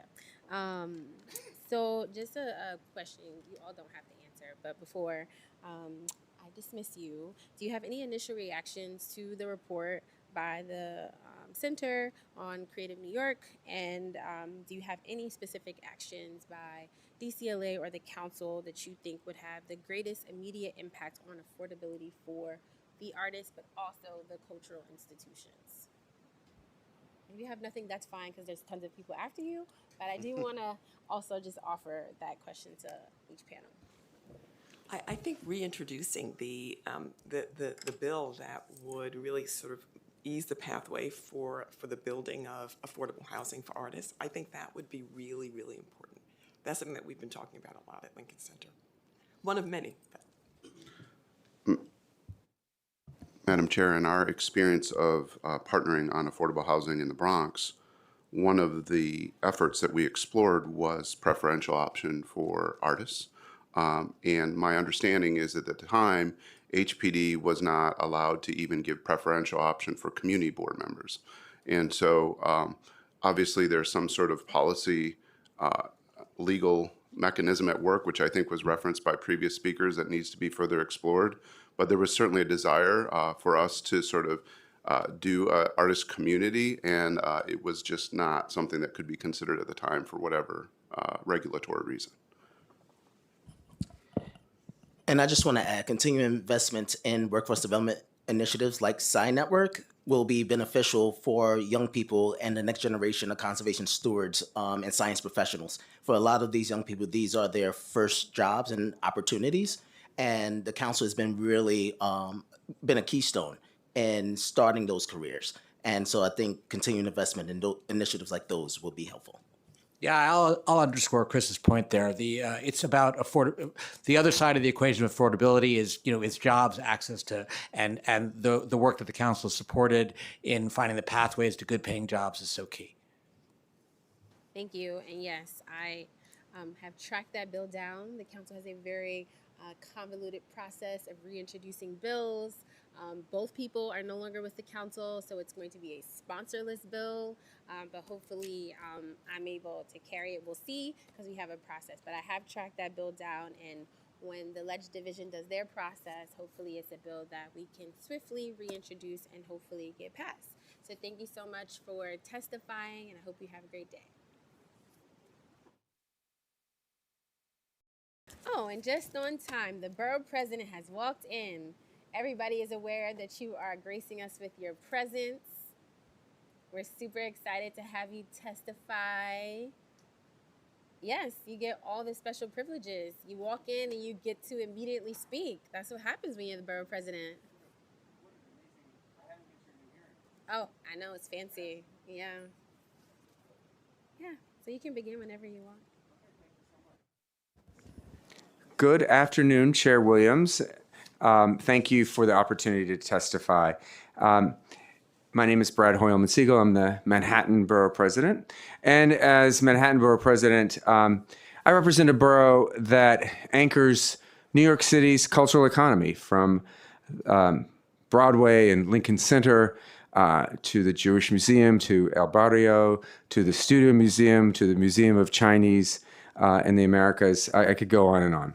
But I don't have to tell you, as you've heard today, that this community is arguably under attack. Already, compared to peer nations, the United States invests significantly less public funding in the arts. In Germany, roughly 80% of arts funding comes from public sources. That's roughly $270 per capita. France spends over $4 billion annually on national cultural subsidies. That's about $69 per capita. But U.S. federal arts funding amounts to only around $4 per capita each year. To compound this, the Trump administration is desecrating our cultural institutions, one after another, cut after cut. Thousands of previously approved NEA grants were abruptly canceled or rescinded. Now, of course, Trump wants and has affixed his name to the Kennedy Center and is demanding that the Smithsonian restructure itself and his political image. At such a dangerous moment in our history, local government should step up.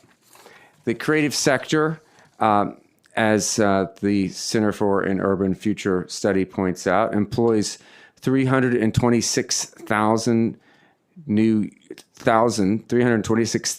Yorkers, a larger workforce than the finance and insurance sectors combined. It's one of our city's core economic engines and a defining competitive advantage for our city. In fact, the density of artists itself feeds directly back into our economic vitality. It enables a gallery and a museum ecosystem to flourish in a way that only a few peer cities can match.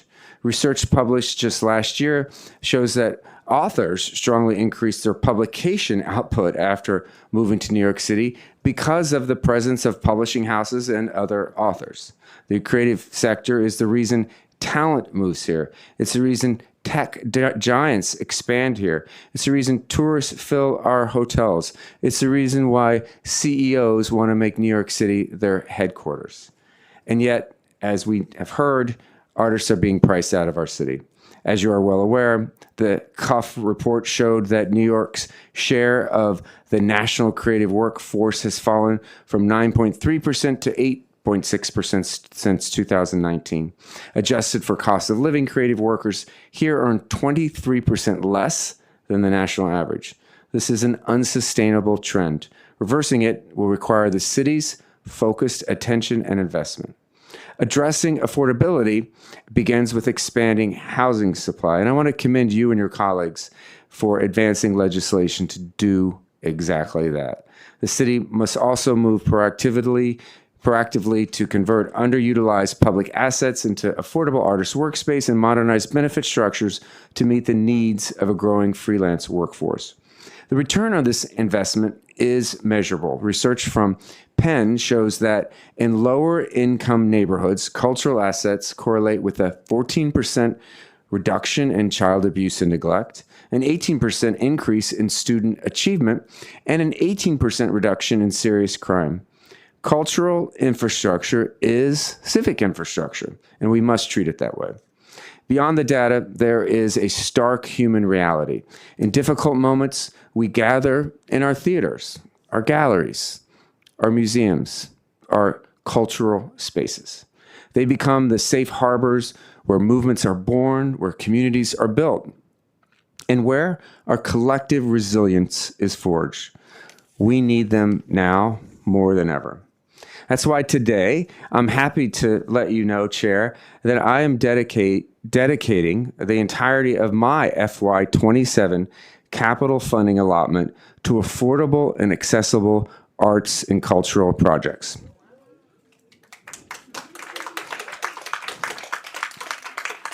We're calling this initiative the Manhattan Multiplier for Arts and Culture. And the idea is that the Manhattan Multiplier will leverage the borough president's capital funds with private and philanthropic matches, prioritizing projects that expand access, preserve affordability, and strengthen long-term cultural infrastructure. The operative question will be, how can we turn my capital budget, say it's $50 million of taxpayer dollars, into $75 million total from private philanthropy, corporations, and individuals? Applications will be open on my website at bpbhs.com/budget through February 19th. And I encourage everyone in our borough to apply. If New York intends to remain the cultural capital of the world, we must support that culture with commensurate resources and policy. Thank you for your time and your stewardship of New York's artistic and cultural legacy. Thank you. Well, thank you. You dropped like a positive bomb. I tried. That was the plan. Get your other, great plan. You need to get your other BP friends to do the same because I'd love all to. the other boroughs are going to be very jealous. Yeah. Thank you so much Thank for you. testifying and for, I guess, are we the first to know? You are. Oh, well, that's Breaking really news. special. We're happy to be the Okay. first to know about the Manhattan multiplier. Multiplier, yes, indeed. Yeah, and I look forward to working with you. Thank you. Thank you, Chair. Okay, the next panel is Michael Rosenberg, Dina Rosenthal, Sammy, Natalie, Patrick Willingham.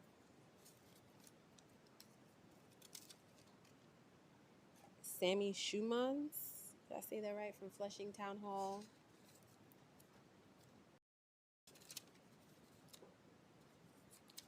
Staten Island Children's Museum. Okay, we can start this way this time. Hi. Fabulous. Good afternoon. How are you, Deputy Speaker Dr. Williams, committee members, staff? I'm Patrick Willingham. I'm the Executive Director of the Public Theater, and I thank you for the opportunity to speak today. And specifically, I want to thank you for your attendance at our People's Filibuster last month. It was great to have you there. I'm also just it was freezing cold, still is. We're breaking that trend. I also just want to note, I am so over the moon about Bad Bunny's performance at the Super Bowl yesterday. I think if there's any argument for the importance of arts and culture to change hearts and minds, that is exactly it. The public was founded on the radical belief that culture belongs to everyone, regardless of economic background or life circumstances, a value that's reflected across programs like Free Shakespeare in the Park, the Mobile Unit, and Public Works. This past summer, Free Shakespeare in the Park served more than 62,300 New Yorkers at the Delacorte Theater, bringing together audiences across neighborhoods, generations, and backgrounds. Last year, the Mobile Unit reached over 16,000 New Yorkers with a free bilingual production of Much Ado About Nothing in parks and correctional facilities across all 5 boroughs. Public Works partners with 8 community organizations citywide to offer 9 months of free weekly classes, serving over 300 community members, including approximately 60 high school-aged students, all culminating in an annual community performance at the Delacorte Theater attended by thousands of fellow New Yorkers. But free performances and programs are only possible if the artists and cultural workers creating them can continue living and working in New York City. Our city is becoming more expensive by the minute, and many artists struggle to access health insurance, stable housing, and consistent income. Over the past 5 years, the public has piloted direct payment and income support programs for artists and partnerships with programs including Creatives Rebuild New York, recognizing that financial stability is essential to creative work. In addition, we are proud to partner with Brooklyn College, Hunter College, and more in the CUNY system to provide 8-month-long paid fellowships to develop the talent pipeline for cultural workers. The public strongly supports many of the recommendations from the Center for an Urban Future report, particularly the creation of a dedicated recurring revenue stream for artists.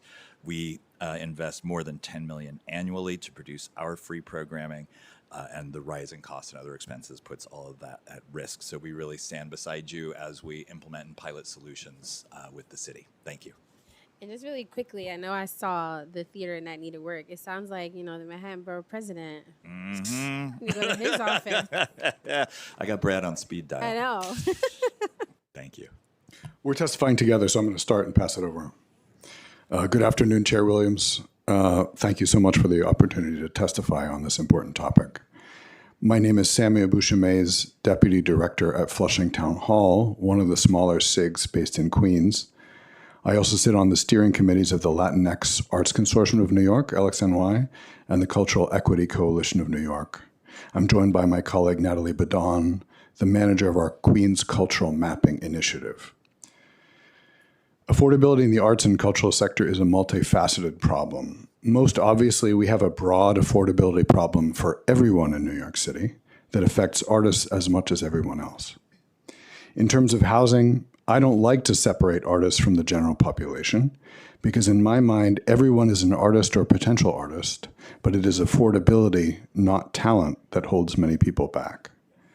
Housing solutions specific to artists will inevitably privilege those artists who already have some recognition, will force severe competition for a small number of slots, and will play into the art washing dynamic where developers are allowed to create more unaffordable housing for regular New Yorkers by creating special units for artists or community space for arts organizations. So I don't favor it. The arts community needs us to solve the affordability problem for everyone. However, there are other facets to the affordability problem, and I'd like to highlight some of these by referring to a report that Flushing Town Hall has just published. In 2024, the New York State Council on the Arts, NYSCA, commissioned us to undertake a cultural mapping of Queens, which had several goals. For us to learn more about the artists and small arts organizations based in the borough, which would help support our re-granting programs. For us to learn about the challenges artists and arts organizations face. For us to crowdsource solutions to these problems from the arts community itself. Over the course of 2024 to 2025, our two community coordinators held 157 one-on-one interviews, 5 town halls, and 7 artist meetups, and conducted a detailed survey that received 95 responses. On the basis of this data, we put together a 65-page report just released. This is the executive summary I'm holding up here.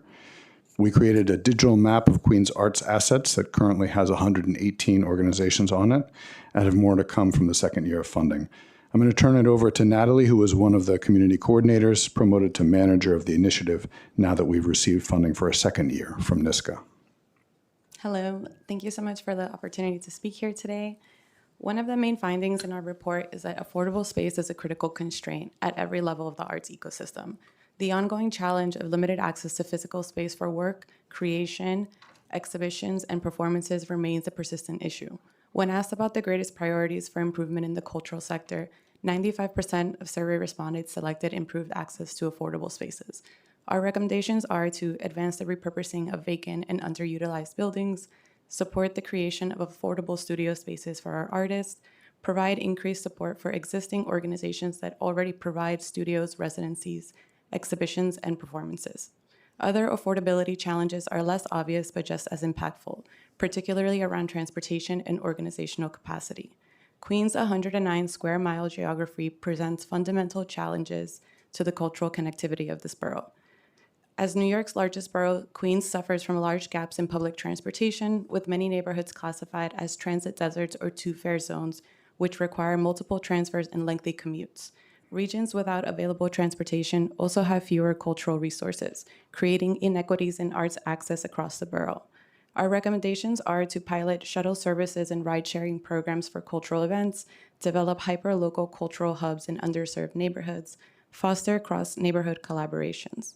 Finally, the lack of adequate funding for cultural organizations in Queens and the huge problems with funding structures, outdated reimbursement models, and project-based models for funding, lack of consistent support year to year, create numerous downstream problems, including a lack of stability in organizations, a lack of adequate staffing, and an over-reliance on unpaid and underpaid labor, and unsustainable burdens on organizational staff.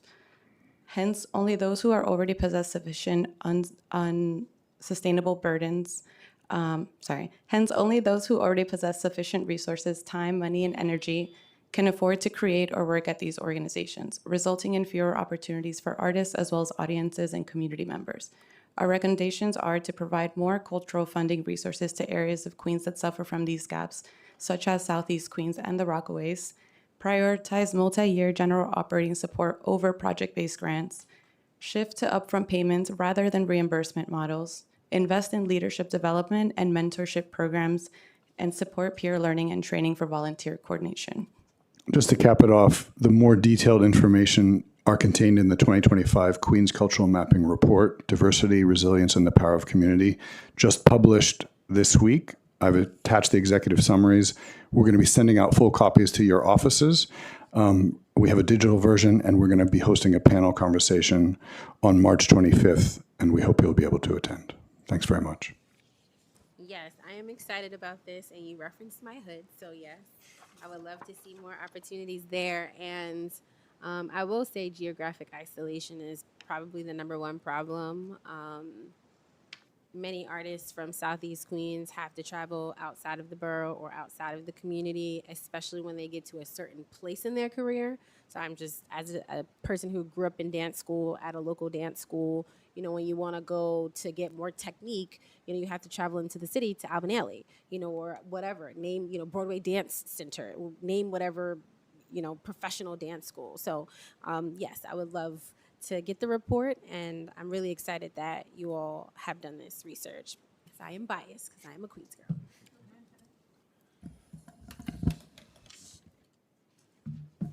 Hello, my name is Mike Rosenberg, and I'm the CEO of New York City Center, Manhattan's first performing arts center, and home to the Fall for Dance Festival, the Tony Award-winning Encore series of musical theater, Manhattan Theater Club's off-Broadway performances, Alvin Ailey American Dance Theater of Harlem, Ballet Hispanico, and many more.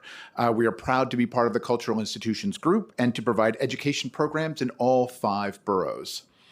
City Center was created in 1943 by Mayor Fiorello LaGuardia, who believed that all New Yorkers should have access to the arts at affordable prices. And for more than 80 years, we bring the world's best to our stage and turn affordability into action in partnership with the DCLA and the New York City government. This commitment to affordability is demonstrable. Last year, the average household income of our audience was $163,000 a year. Compare that to the average Broadway audience, which was $276,000 a year. This difference is not accidental. It is absolutely what happens when pricing and access are designed for the city and not just for the market. LaGuardia's focus and plan is an example the City Council should continue to follow today. We support 316 union jobs across our buildings, and with our full-time administrative staff of 65, our entry-level starting salary is determined annually by the MIT Living Wage Calculator for New York State. We create pathways to these backstage, administrative, and front-of-house jobs through paid apprenticeships, paid fellowships, and paid job exposure for young people and their families. For the City of New York to make a strong shift towards centering affordability, the arts will continue to play a key role, from the artists we support, to the audiences we serve, to the workforce we employ. All of us at New York City Center look forward to continuing this important work in partnership with you. We thank you for your leadership, your action, and your belief in these ideals. I do believe in them, as you know, every year. I go to City Center to see Alvin Ailey ever since a child, and even when it was at Lincoln Center for a bit. So yes, I do believe in it. Hello. My name is Dina Rosenthal. I'm the executive director of the Staten Island Children's Museum. And I first want to start off with talking about what is a children's museum and why do we matter. Children's museums introduce children to culture not just as something to look at, but as something they actively create. At the Staten Island Children's Museum, children learn through hands-on interactive play that helps them understand the world around them. That learning looks different at different ages. It can be something as simple as realizing insects aren't something to be afraid of, or as complex as understanding how green screen technology works. Children create visual art, explore movement through dance and performance, make music, and engage in collaborative play. These experiences build curiosity, confidence, and problem-solving skills early when it matters most. For many families, a children's museum is the first stop on the cultural pipeline. It's where children learn that museums, arts, science, and civic spaces are places where they belong. The Staten Island Children's Museum serves working families from 90% of our audience coming from Staten Island and Brooklyn, mirroring Congressional District 11. About half of our visitors are families coming on their own time, and 40% are school children who rely on us during the week through school visits and after-school partnerships. As this administration focuses on affordability and supporting working parents, the Children's Museum already functions as a trusted partner.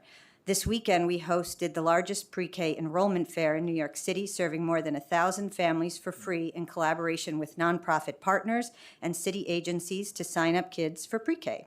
Families show up because they trust the space, and the city succeeds because it's where families already are. We also partner with New York City Emergency Management to host the citywide kickoff of National Preparedness Month, helping families prepare for emergencies in ways that are practical and designed for children. We are affordable, easy to access, and open when working families need us. We are not just a cultural institution. We are a partner of the city's family support infrastructure. And I'll stop there. Thank you. Yes, and just to be consistent, if anyone has any initial reactions to the report by Cuff or anything that you think the agency or the council can do immediately to address the affordability crisis. I'll just say right off the bat, it was mentioned that Our cultural sector is only 0.25% of the city's budget. And for many years, people have been calling it for to be 1% of the city's budget. Our cultural affairs budget should be over $1 billion, not $250 million. That's the first thing we should do. There's a lot of underserved areas of the city where new investments would trickle down to smaller arts organizations, to artists, and to cultural workers. And so the city, as an investor in jobs and artists with more resources, would do a lot. You know, there was an initiative for parks, and parks don't necessarily generate, probably, I'm sure I don't have the data, generate as much revenue as the cultural sector. So that's a little incentive. Someone should start that initiative, 1% for arts. I would love to pick up on the idea that resonated for you, which is some sort of a citywide festival. I've been noodling on this a lot. You know, I'm in show business, so I know what draws interest, what draws energy, what draws vitality is putting on an incredible show and thinking about something that could galvanize the entire sector in this city that culminates in our own Bad Bunny Super Bowl performance. I think there's a real possibility there, but it's going to require some gravitational funding and some gravitational organization. So I'd be happy to talk to you further about that because I've been advancing a game plan. Yeah, we City Center certainly will jump in on that citywide festival. Also, encourage the city to do more support for workforce development. As we think about primarily union jobs that exist in the Arts and Culture Center, these are great opportunities where you don't need a fancy degree from a fancy college someplace else. You can really go to work with job guarantees, healthcare, and a pension, unlike so many other sectors in the city.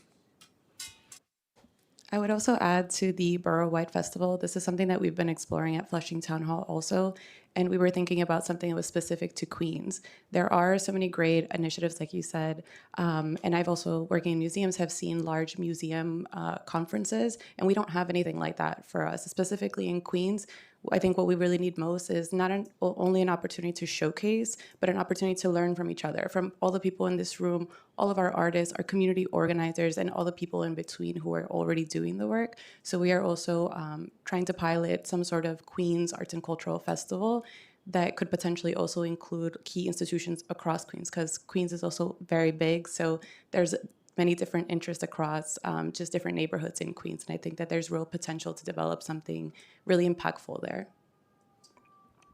I think one of the ways is the way the city is already using some of the cultural organizations' properties to help with voting during the COVID crisis, distribution of masks.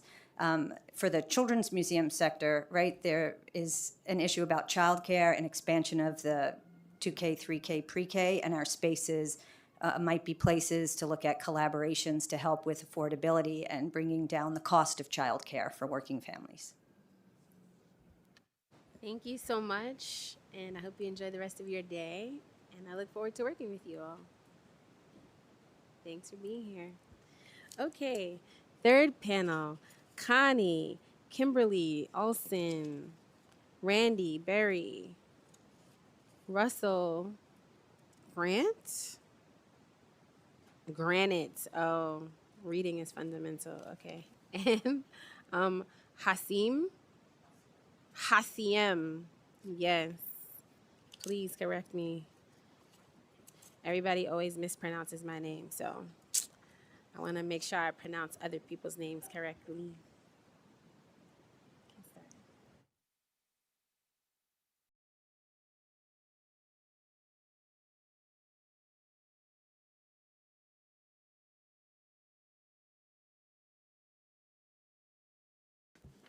Good afternoon. I'm Russell Granite, President and CEO of the Tony Award-winning New 42. We'd like to thank New York City Council and the esteemed committee for your efforts in supporting arts and culture organizations like New 42. Driven by the belief that access to the arts is a human right, New 42's mission is to make extraordinary performing arts a vital part of everyone's life from the earliest years onward. But the rising cost of doing business in our city makes this work more difficult every year. For New 42, for our fellow arts and cultural organizations, and for the many artists who ensure our city remains one of the cultural capitals of the world.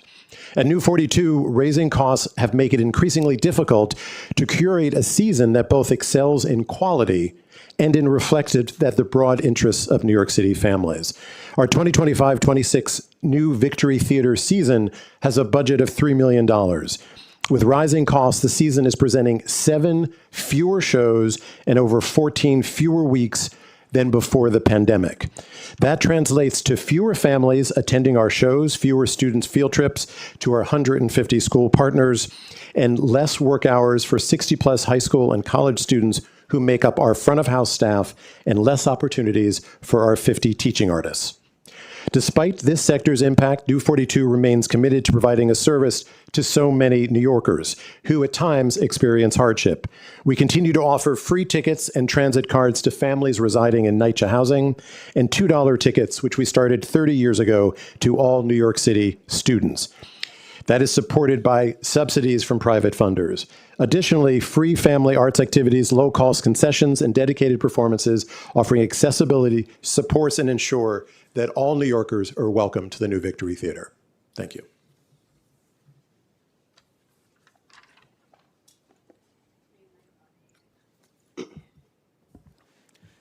Hello, Hasia Mohammed, actor, teaching artist representing the New 42. Rising costs in rent, healthcare, and insurance are also challenging artists' ability to continue to call New York City home. Teaching artists, like me, are often faced with the narrative, if you love what you do, then the pay should come secondary. Yet, artists are needing increasing financial support to remain in the city. The New 42 is committed to ensuring a thriving future for its teaching artists by providing competitive, livable wages, investing nearly $800,000 annually in salaries.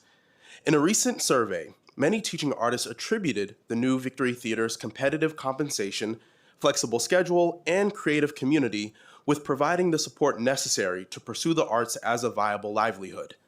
One shared, New 42 understands the demands of being a teaching artist, needing to work while wanting to create and share those creations. New 42 has also attempted to secure artists access to healthcare benefits and subsidies towards insurance premiums. However, many artists do not meet necessary federal and state-mandated wage and hour caps. City support for insurance programs would provide another crucial support to ensure that the artists who make this city great are able to continue to live in it. We urge the City Council to continue its support of the arts and culture sector and work alongside arts organizations like New 42 to address affordability when it comes to our programming and the artists that bring the joy of the arts to thousands of audiences and community members every year. Thank you. Good afternoon, Chair Williams. My name is Connie Butler, and I'm the director of MoMA PS1. For nearly 50 years, MoMA PS1 has been proud to serve Long Island City through our art exhibitions, community partnerships, and free public programs, welcoming over 150,000 visitors annually and contributing millions to Long Island City. At the core of our mission is affordability, ensuring that all New Yorkers can access and engage with contemporary art.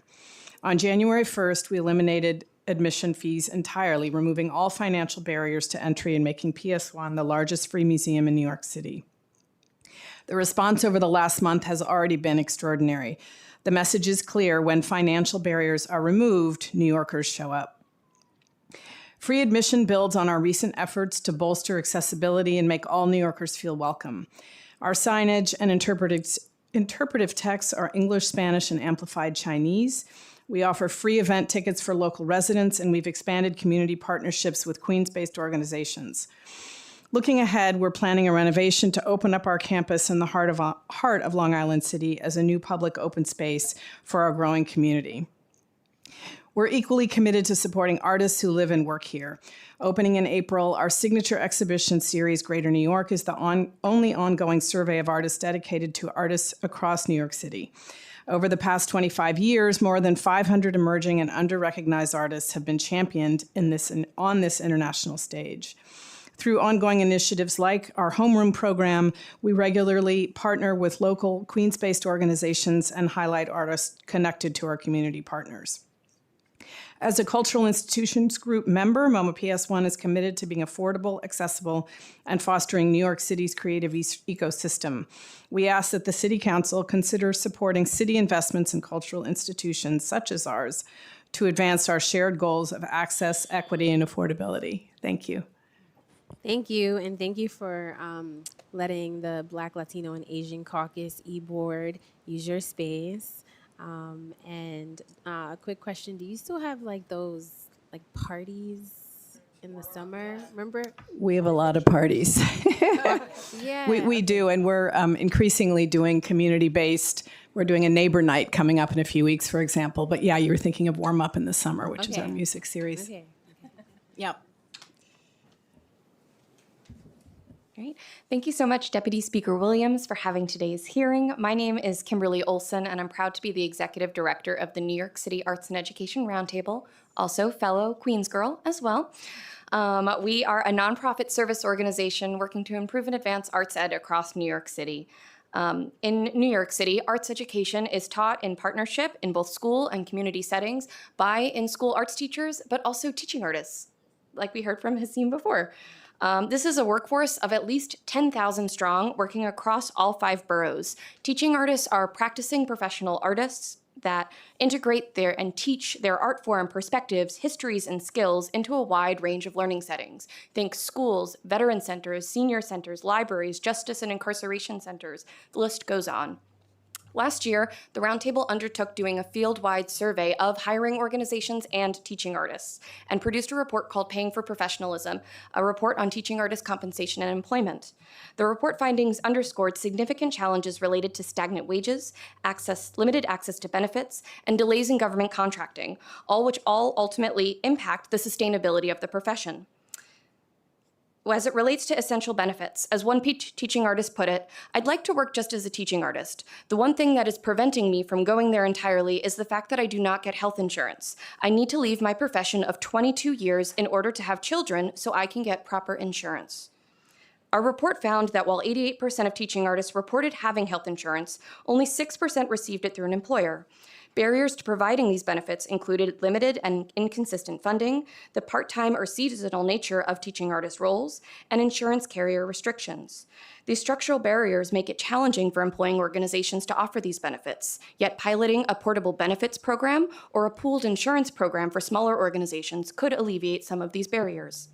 As it relates to government contracting, we can't talk about affordability without talking about the broken systems that are threatening affordability and the livelihood of our workforce. For employing organizations engaged in contracts with the cities, persistent delays in payments and the reimbursement model of contracting greatly impact an organization's cash flow. The MTAC process, or New York City's multi-task award contract, is a prime example. Organizations are waiting 15, 18, 28 months for contracts to be renewed, all the while losing revenue, disruptions to arts programming for students, and lost income for teaching artists. Furthermore, the financial negotiation stage of the process puts increasing pressure on arts organizations to lower their pricing. I'll leave it with, as one organization put it, after engaging in the MTAC process for nearly 9 months, we were asked to cut our budget so we'd be paying our teaching artists just above minimum wage. We love providing high-caliber teaching artists to our schools and ensuring a high level of service, and the pricing change in particular doesn't seem sustainable to us. Thank you. I have a quick question. So when, like, New York City Public Schools hires teacher artists, are you saying they're not awarded the same benefits as like teachers that teach English? Yeah, so a in-school licensed or certified arts teacher, that is somebody that would be part of the union, that is hired as a regular sort of teacher, like an English teacher or social studies teacher. However, in New York City, it is not only a partnership of those teachers actually teaching the arts, but also external groups and artists, such as New York City, or such as like New 42, MoMA PS1, several of the others that shared, that come in and bring their teaching artists. And so those folks are not afforded those same benefits. They're paid by the external arts vendor, and there isn't necessarily that same thing offered to them. It all very much depends on the individual arts organization, but by and large, we've found that benefits are not able to be offered. Sure. Good afternoon, Chair Williams and members of the committee. My name is Randy Berry, and I'm the Executive Director of Indie Space, and I'm also a steering committee member of the Cultural Equity Coalition. Indie Space is a community organizer in Queens, a Queens girl, and service organization dedicated to supporting New York City's lower income artists, cultural workers, and smallest budget arts organizations, particularly through funding and access to affordable, stable rehearsal and performance space, which remains one of the greatest threats to the sustainability of our cultural sector. As a service organization, our work undergirds the cultural ecosystem and ensures that artists that may not have capacity to receive support from philanthropy or government are not lost in the shuffle and left without any safety net. Indie Space was created in response to a reality that many arts organizations know too well, that soaring rents, speculative development, short-term leases, and opaque real estate practices are what's pushing arts organizations out of neighborhoods and increasingly out of New York City altogether. There are many ways that the City Council, DCLA, and service organizations can partner together to address this pressing issue. Some ideas. We can re-examine the definition of use for community facility space to prioritize smaller budget arts organizations and community-based nonprofits over for-profit medical use. We can require cultural carve-outs in these new commercial to residential conversions that already need creative ideas for their unusable core. We can allocate housing for historically excluded artists that are often disqualified from Housing Connect lotteries because of their fluctuating income and numerous 1099s and W-2s. We can maybe reinstate the acquisition program at DCLA to leverage the New York Space Fund that Governor Hochul has just announced. We can work with community boards to be sure that community-based arts and culture nonprofits are not left behind with the new ULURP approval process that passed with the recent ballot initiative. I thank the City Council for holding today's oversight hearing and for investing in programs that preserve and expand affordable cultural infrastructure, particularly for small, independent, and community-rooted organizations. Thanks so much. Thank you. And I was going to mention this, but I do want to acknowledge that we still have DCLA here. Good. And I'm sure they're listening, which is really exciting. So thank you for still being here. Same question. You kind of already answered the question, but any initial reactions or comments, thoughts on the report, and anything you think that DCLA or the council can do immediately to address the affordability crisis? And how long has Indie Space been around? We've been around since 2012. Okay. Because I'm like, when I was in high school, I was in this dance group, and we used to practice in my friend's basement. And I'm like, right. We could have used space. Yeah, and leases there are no leases generally for the basements, right? Yeah, and, there's no and leases. There's short-term leases that are affecting specifically low-income arts organizations because there's no long-term protections. Yeah, it's a really good initiative that I wish existed when I was in high school. I'm happy to start. I think increased funding to DCLA, you've heard that before, but that's something we would certainly advocate for. Secondly, you've heard it a couple of times on this panel, teaching artists as well as any sort of part-time or an artist that hasn't made a certain threshold with their union are not offered health insurance. And it is a huge issue and expense for itinerant artists in this city that needs to be addressed. If I could add on to that, as an artist who is back and forth with health insurance. So the way it works for stage actors with Actors Equity, you have to work a certain amount of weeks to earn your insurance. And then basically once you use up those weeks, you lose it again. For screen actors with SAG-AFTRA, it's a dollar amount threshold that you have to pass. So you could work 10 jobs, but if they don't add up to the thing, right? You could be on TV multiple times, but if all those paychecks don't add up to the thing, you don't get health insurance. As teaching artists, many of us, myself included, work for multiple organizations and we piece together a livelihood. But as Russell said, because at any one of those, we don't work a certain amount of hours, the health insurance carriers won't write a policy. And we spent years at the New 42. Actually, I was on a task force looking into this. We spent 2 years, and at the end of that came up against a dead end because the carrier, they were just like, we can't take the risk, even though there's thousands of us, but they were like, it's each individual organization that they'd write the policy for. So some kind of subsidy for health insurance would be absolutely massive. I think I would just underscore the importance of support for small and mid-sized organizations, especially with the decrease in federal funding and the chilling effect that we've seen in private philanthropy because of that just capital and general operating support for small and mid-sized organizations. I think just to underscore as well, I think the portable benefits recommendation in the CUF report is something that has real legs to be able to address the challenges that teaching artists are facing as they are working in multiple settings, but having the benefits live with them as opposed to with these individual organizations, I think has tremendous potential to totally revolutionize my field. Thank you. Yes, thanks for being here. And I'll call the next panel. I'm gonna I'm like, why can't I see it? Lucy. It looks like luau, the way it was written. Lucy DJ McDonald's? We have a DJ in the house? That's kind of cool. Or maybe that's just the nickname. Okay. Francine and Lisa and Brittany Bellinger. And maybe I'll stop with my random fun facts of my life, but honestly, I was telling my friends the other day that I didn't realize how much I buried my own artistic history being in this government field that sometimes isn't quite artistic.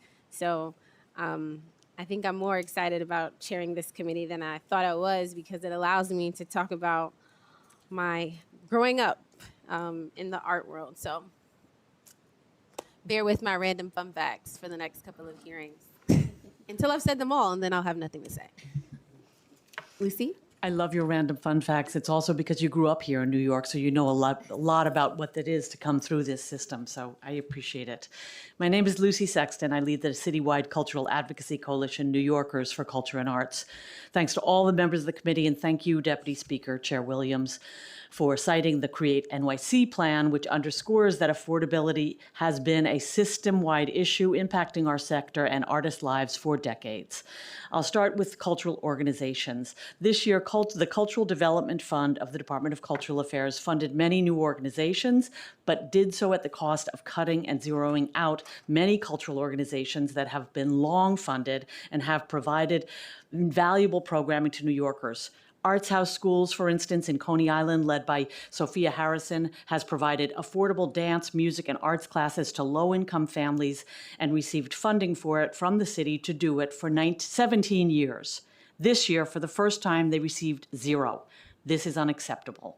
It also makes it clear that the current funding for the Department of Cultural Affairs is insufficient to meet the need. We need increased support to ensure that DCLA can accommodate the increased number of organizations applying. There are also policy initiatives which can transform the ability of artists and culture workers to live and work in our city. First, remove the ban on occupation-specific housing, which currently makes it impossible to build artist preference housing. Council members Powers and Botcher, as you said, introduced it last fall. We need council members like you, thank you, to introduce and advance and pass this bill. Second, we need to address health insurance and benefits. One of the policies suggested by the Mayor's Theater and Live Performance Industry Council, on which I served, was for the city to do a study on what it would take to create a city-backed health plan providing portable benefits for artists and affordable group rates for cultural organizations. The Mayor's Office for Media and Entertainment just completed a modest study looking at similar plans in other cities. The council should move forward in funding a real study and plan to build this.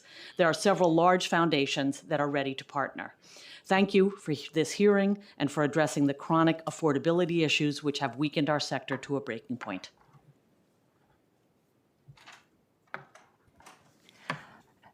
I'm Fran Garber Cohen, president of Regina Opera Company in Brooklyn, Sunset Park, which has offered year-round, fully staged operas and ticketed and free concerts in Southwest Brooklyn for 56 years.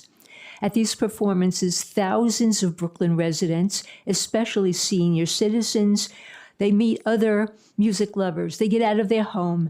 They combat the scourge of loneliness and feelings of isolation. For them, music is medicine, but this medicine is getting more expensive every month. Attendance for the ticketed events and the resulting income is decreasing, while attendance at our free events is increasing. As a result, we are presenting more events, spending more of our funds to accommodate the needs of these senior citizens and other low-income people. We represent the rest of the cultural sector of New York City. People who attend our performances feel better after the shows, but our musical artists are suffering. They no longer have a place to live and work. They can't afford the rent, cost of lessons, coachings, rehearsal, studio rental. So they move out of the city. Our stage director, Brooklyn resident, long-term, moved to California to live with family members since the costs of rent, food, and insurance were becoming unmanageable. Some of our singers also moved to New Jersey, to Suffolk County, upstate rural areas where rent is less. This is a loss to New York City economy because they are now spending their dollars elsewhere. Investment in the arts is an investment in New York City. Thank you.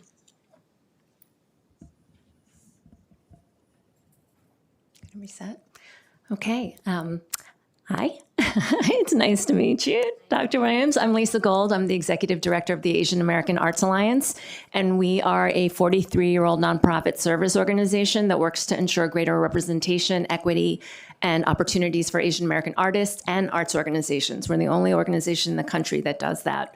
And as we've heard from the Center for an Urban Future report, the issues facing the creative community are just crushing, with studio and rehearsal space, housing, healthcare, childcare out of reach.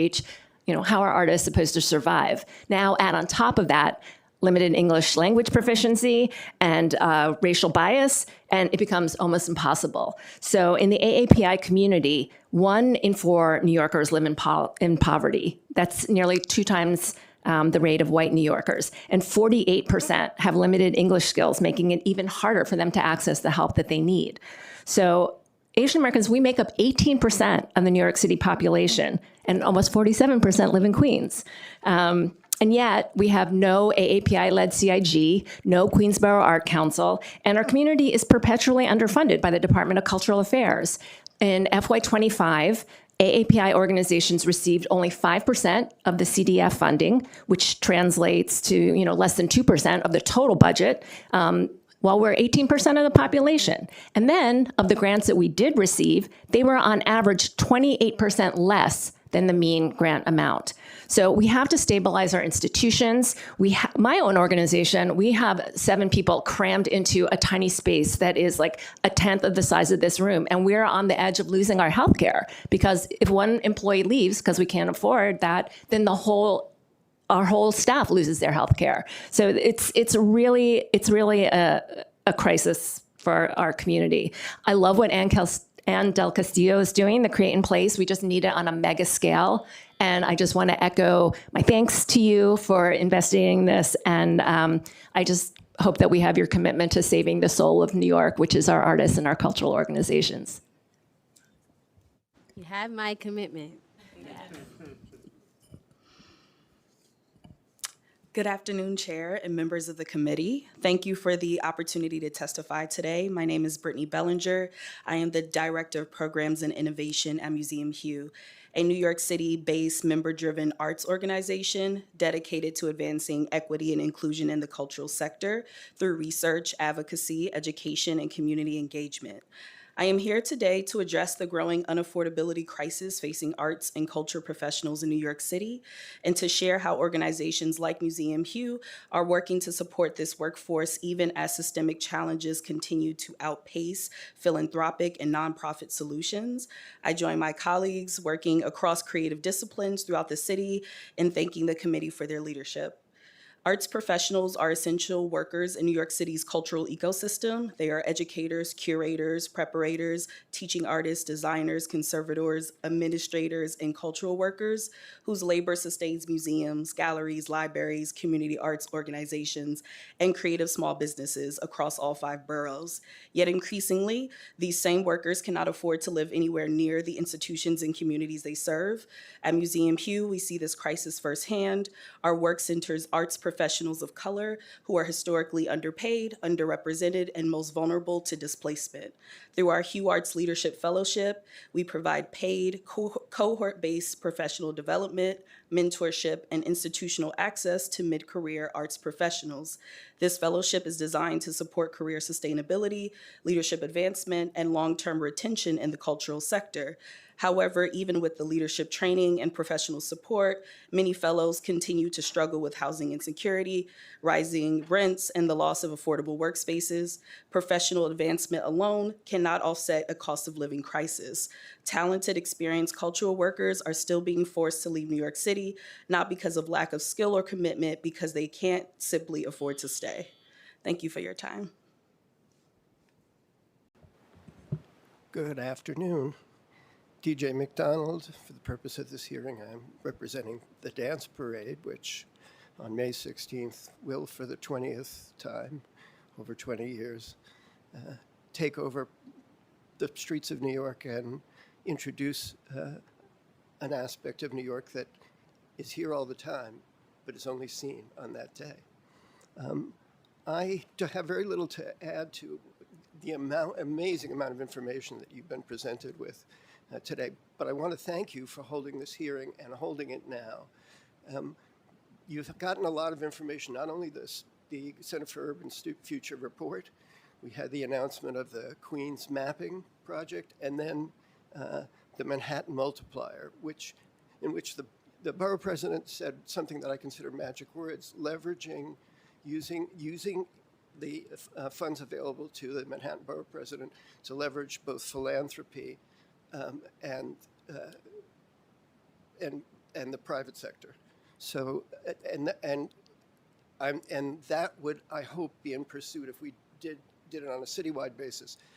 The council has a great history of this, but if we could use those same tools to reach the 1% goal of funding for the arts in the city, it's an investment in what brings people here, what keeps people here, what we're all involved in together, and the fact that I've heard so much positive today about combining forces, political, government, private industry, philanthropy, to reinforce and support that. I think we can get there. It's an investment in the future, and particularly in the future of the children that are growing up here now, who've come from all over the world. We've had a tremendous influx in the last year, and we're a refuge city. But those kids are going to grow up to create the culture of the future, and it's happening right now. So thank you very much for holding this hearing. Thank you, and I don't want to take all the credit because I'm really just new here. So I want to thank committee staff, Regina specifically, who thought this was a really good topic. And I know everybody knows Regina; she's the best, and I'm really excited to work with her on this committee. So yes, thank you all so much. Same question, just to be consistent. If you had, and most of you kind of answered it already, but if you have any additional reactions to the report or anything you want to add that you think is an immediate thing that DCLA or the council should take up to address this crisis. I just want to add that, I referenced that Theater and Live Performance Industry Council. Many of us here in the room were on it. And it was really a great bringing together of commercial sector, nonprofit sector, workers, organizations. And we came up with a lot of great ideas. And just as we were presenting them to our deputy mayors, the last administration started to fall apart and those deputy mayors left. So I think it's worth looking back at that committee, putting it together, looking at the things that were proposed, because there were a lot of deep dives done by the full sector, and I would really be interested in that being lifted up. I know that then Deputy Mayor Torres Springer was particularly interested in this portable benefits study to see if the city could be involved in this. As I said, MOM has Mayor's Office of Media and Entertainment, just come out with the first study on it, so it really feels like that is something that could move forward and would really, really matter, as you've heard artists talk about at this panel, how hard it is to have health care, particularly at this time when we know that the federal safety net is falling apart. So that would be my promotion. Yes, we should talk offline because I didn't know about that. So if there's any reports or recommendations that you have, I would love to see them. Wonderful. And we really should start this serious 1% campaign, because I'm telling you, I didn't know that the cultural community was saying this, because parks, I know about parks and their 1%. They're very serious about the parks, all the parkies, but we should do it. They stole our idea, but it's still a good idea. I'm for it for parks as well as us, but we started it 15 years ago. I know, 1% but it for kind of culture. like died. Like the I know. last 4 years, like I didn't hear that from this community. True. Absolutely. One thing, there is an initiative called the Communities of Color Nonprofit Stabilization Fund, which is an amazing, severely underfunded initiative. And what we're talking about is stabilizing these organizations like Coney Island, like Sophia's, like so many of the organizations of part of Hugh that are like part of my community. And I think a small increase in that amount of funding would go such a huge way to stabilize our sector. Just in direct answer to the question that you've been asking all day, I really was impressed, and if we went back over the transcript, Eli's emphasis, the way that, because the report lays out specific discrete things, but he wove them together in a way that I thought gave a sort of flight path for entry into some of these areas where they're working together.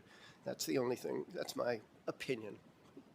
I will just add that in terms of artist housing, and should it be artist preference or not, there's many historic labor housing developments that were built in this country, 50 years ago. We are the union. We are the labor union of one of the main industries. So making it a place where your workers can live has some history to it in terms of the labor movement. Well, thank you all so much.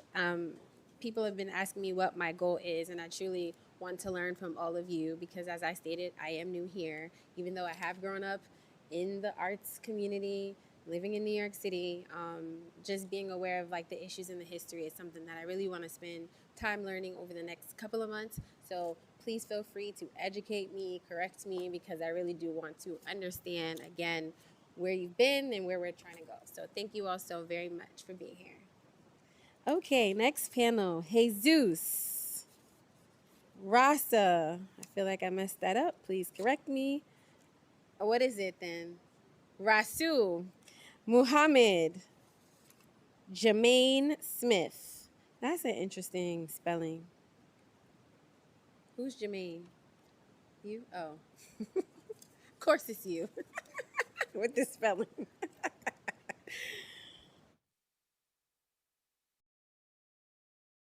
Rasul, you can start since I done messed up your name. It is all good. Most people do. As long as you didn't put a Z on my name, you're good. Good afternoon, Ms. Chair and Deputy Speaker. Congratulations. My name is Rasul Jelani. I'm the Executive Director of Brooklyn Arts Council. I'm here with we celebrate our 60th year this year. So we've been in our council working with the city for 60 years.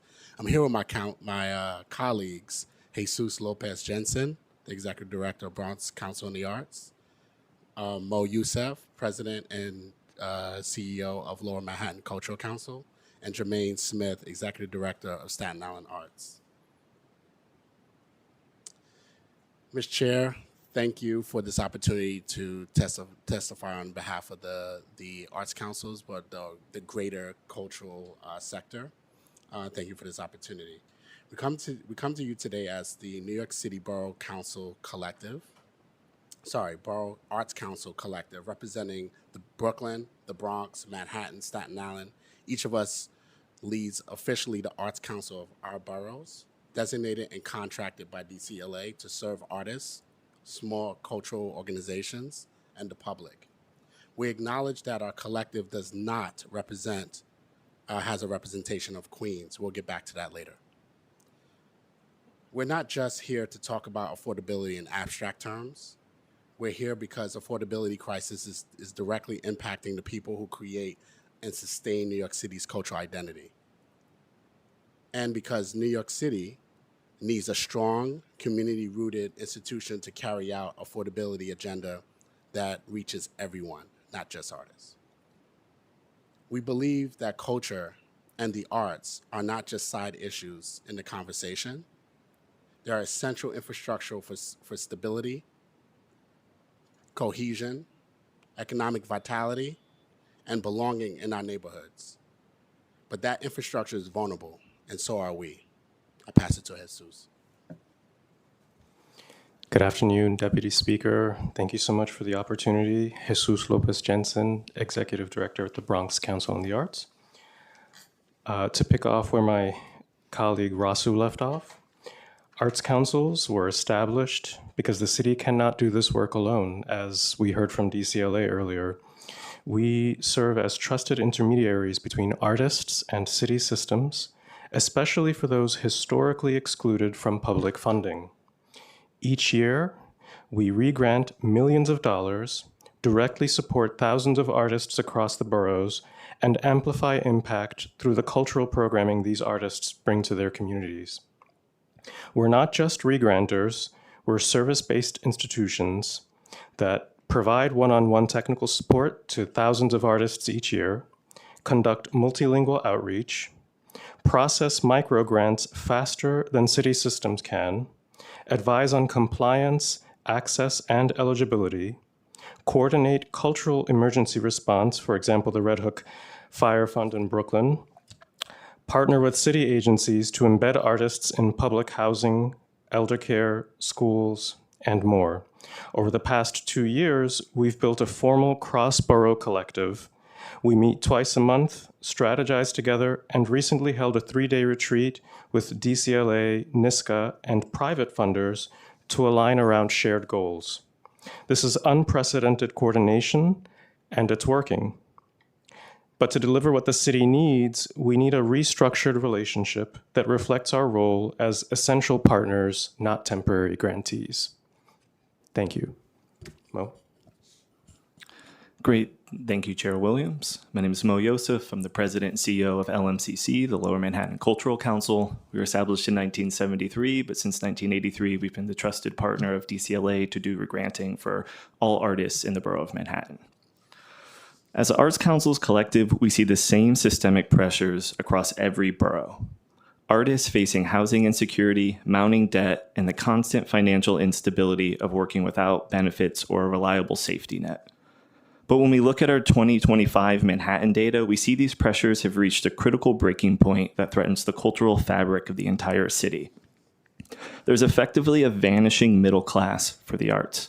Our internal tracking shows a massive reliance of our funding in low-income zip codes. And for these artists, a council grant is not extra funding, it is foundational. Our records show that many individual applicants, while their total project expenses reach into the thousands, their confirmed outside income is often zero. We are effectively the only thing keeping these projects and these artists working in those neighborhoods. There's also a loss of creative space. We've seen a significant shift in where art is happening. Our data shows that artists are increasingly priced out of traditional theaters and galleries. They are now almost entirely dependent on public infrastructure like NYCHA community centers, public parks, and libraries to host their work. Without these public safety net venues and grants to activate them, cultural life would be reserved for only those with extreme economic privilege. And there's a gig economy with no safety net. The vast majority of our applicants are individual artists and small collectives, not institutions. These creators are navigating a world of widely fluctuating project-based income without benefits. Our data shows that even with limited resources, these artists are providing a staggering public service, reaching expected audiences of thousands of New Yorkers while personally absorbing the rising costs of production and cost of living increases. However, it's not just the artists who are at risk. It's the arts councils ourselves. We cannot effectively anchor the city's creative workforce when we cannot be guaranteed multi-year re-granting contracts or increases in admin support, leaving our own operations a state of constant uncertainty. I'll pass it to Jermaine. Continued thanks to you, Chair Williams and City Council, Jermaine Smith, Executive Director of Staten Island Arts. Shout outs to my mom for the spelling of my name.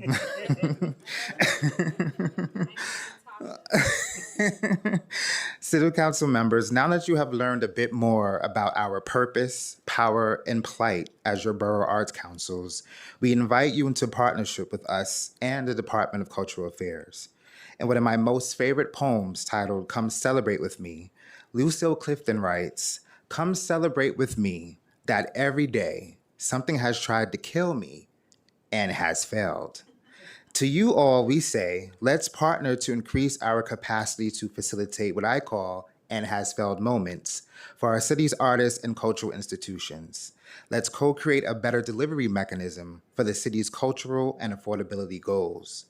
To do so, we recommend 5 actions. 1, recognize and invest in us, New York City's borough arts councils, as a vital citywide infrastructure similar to CIGs and the CDF with our own distinct category. We know that cultural equity across the 5 boroughs demands an ecosystem that meets people where they are, with our councils serving as trusted, hyper-local intermediaries. 2, provide multi-year contracts of 3 to 5 years or a dedicated baseline allocation in the city budget for each borough council. 3, ensure that these contracts include operational funding beyond regranting for line items such as staffing, community outreach, compliance, navigation, and multilingual services. 4, resolve the disbursement timeline of city funds. Late allocation of city funds may force council to take bridge loans, effectively making us lenders to the city. This is unsustainable and creates additional financial risk.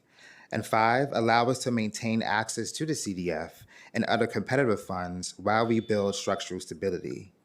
And finally, we call on the council to resolve the vacancy in Queens, which remains without a borough arts council. We've been holding space at our table for our missing partner. This absence weakens our collective capacity and thus weakens the city's delivery ecosystem. We say, let's fix that together. In closing, we are proud of what we built across the boroughs. We're committed to the city and the artists. Well, that's not our fault. We have nothing to do with that. We're committed to the city and the artists who bring its neighborhoods to life, but we cannot keep operating from a place of precarity, patching together unsustainable budgets to deliver essential services.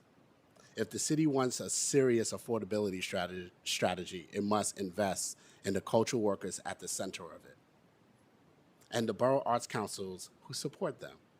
We are here, we are organized, we are ready to partner with you, DCLA, and with other communities for the long term, not just for the now. Thank you. Thank you. So same question. Any comments, thoughts about the report, and anything you think we can do immediately in the council and DCLA to address the issues that you all flagged? One, I think that was interesting to me. I didn't really know that is because you are kind of the grantor pass through. That's very interesting how it doesn't seem sustainable, so it also causes issues for you, but we're asking you to kind of re-grant. So that was illuminating for me. But anything else you think we should immediately fix or change? I mean, how much time do we have? I mean, you want to be kind to your other artists and cultural friends, but... Well, I mean, we talk about this every other week. Yes. I think the blueprints in here, and what Jermaine said, really, the recommendations are on this? Yeah, it's on the second to last page, yep. Yeah. So in addition to those, I mean, I'd also add this seems to be a moment of imagination for this administration and this cultural committee in this city. And so for us to imagine a different way that we can do this, there appears to be a lot of precedent, a lot of rigidity in how funds are distributed, right? Project-based support. Let's fund the artist. Let's fund the human being and not necessarily the project or the outcome of it. I think artists will make work regardless. And so when you're hearing about portable benefits and housing security, these are things, access to healthcare, these are things that are really important. And these are things that the councils, because of our trusted relationship with the individual artist, will say that we are the mechanism that serves the individual. We have the access to the individual, and we've built the trust over decades. And so let us be a partner in that. I will add that, amongst the 4 arts councils, and we can project the impact of Queens as a council, circulate about $8.5 million in re-granting money amongst the 4 councils. If you add Queens, that's $10 million, right? So that's a lot of money to trust arts councils without putting a ring on it, right? So we need to really figure out. Yeah. So it's an informal relationship that needs to be consummated. So I say all that to say, like the CIGs, the arts councils, and work that we do, we are responsible for our own overhead, but we're doing the work for the city. So some of our overhead should be covered, and that's one of our recommendations. We can talk to you in detail what that looks like. And you know, the other thing I would say is the artists are at the center of the Venn diagram of inaffordability, right? So if you look at housing, if you look at food access, if you look at equity rights, if you look at immigrants' rights, artists are at the center. And in fact, most of the time they make work around that, and we support them, right? So I think this is an opportunity to bring artists at the center of the issues, whether it's crime or housing, artists are still facing that. Thank you. And I'm from Springfield, Queens, by the way. Your taps. What'd you say? And I'm from Springfield, Queens, just so you know. Oh, by you're the way. from Springfield. Yeah. Oh, okay, but you representing Brooklyn. You know, Nas has a line. He says, Queens runs Brooklyn, just so you know it. Yeah, it's true. If you look at hip hop, Queens was really, you know, the business behind all hip hop. Even though they had the artists, we actually had the business. So it's a good line from Nas. Oh, I know. Sorry. Borough Wars. Thank you so much.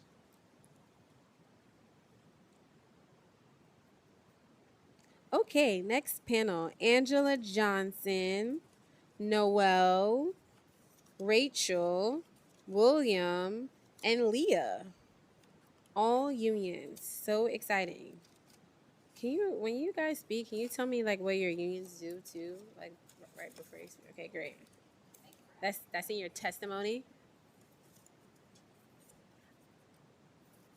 I met the unions for that do production, that work on TV set. Is that? Oh, okay. I know you guys then. Okay. Thank you for your time today and for your already really on-point remarks. My name is Leah Oken. I am the lead business representative for the Theatrical Wardrobe Union, which is Local 764 of the International Alliance of Theatrical Stage Employees. I'm here on behalf of the 1,900 members of Local 764, our retirees, and the next generation of wardrobe workers, costume makers, and child actor guardians. The jobs Local 764 represents are backstage and behind the scenes. But today, I ask you to put these workers, these artists, front and forward in your mind. The entertainment industry has its ups and downs.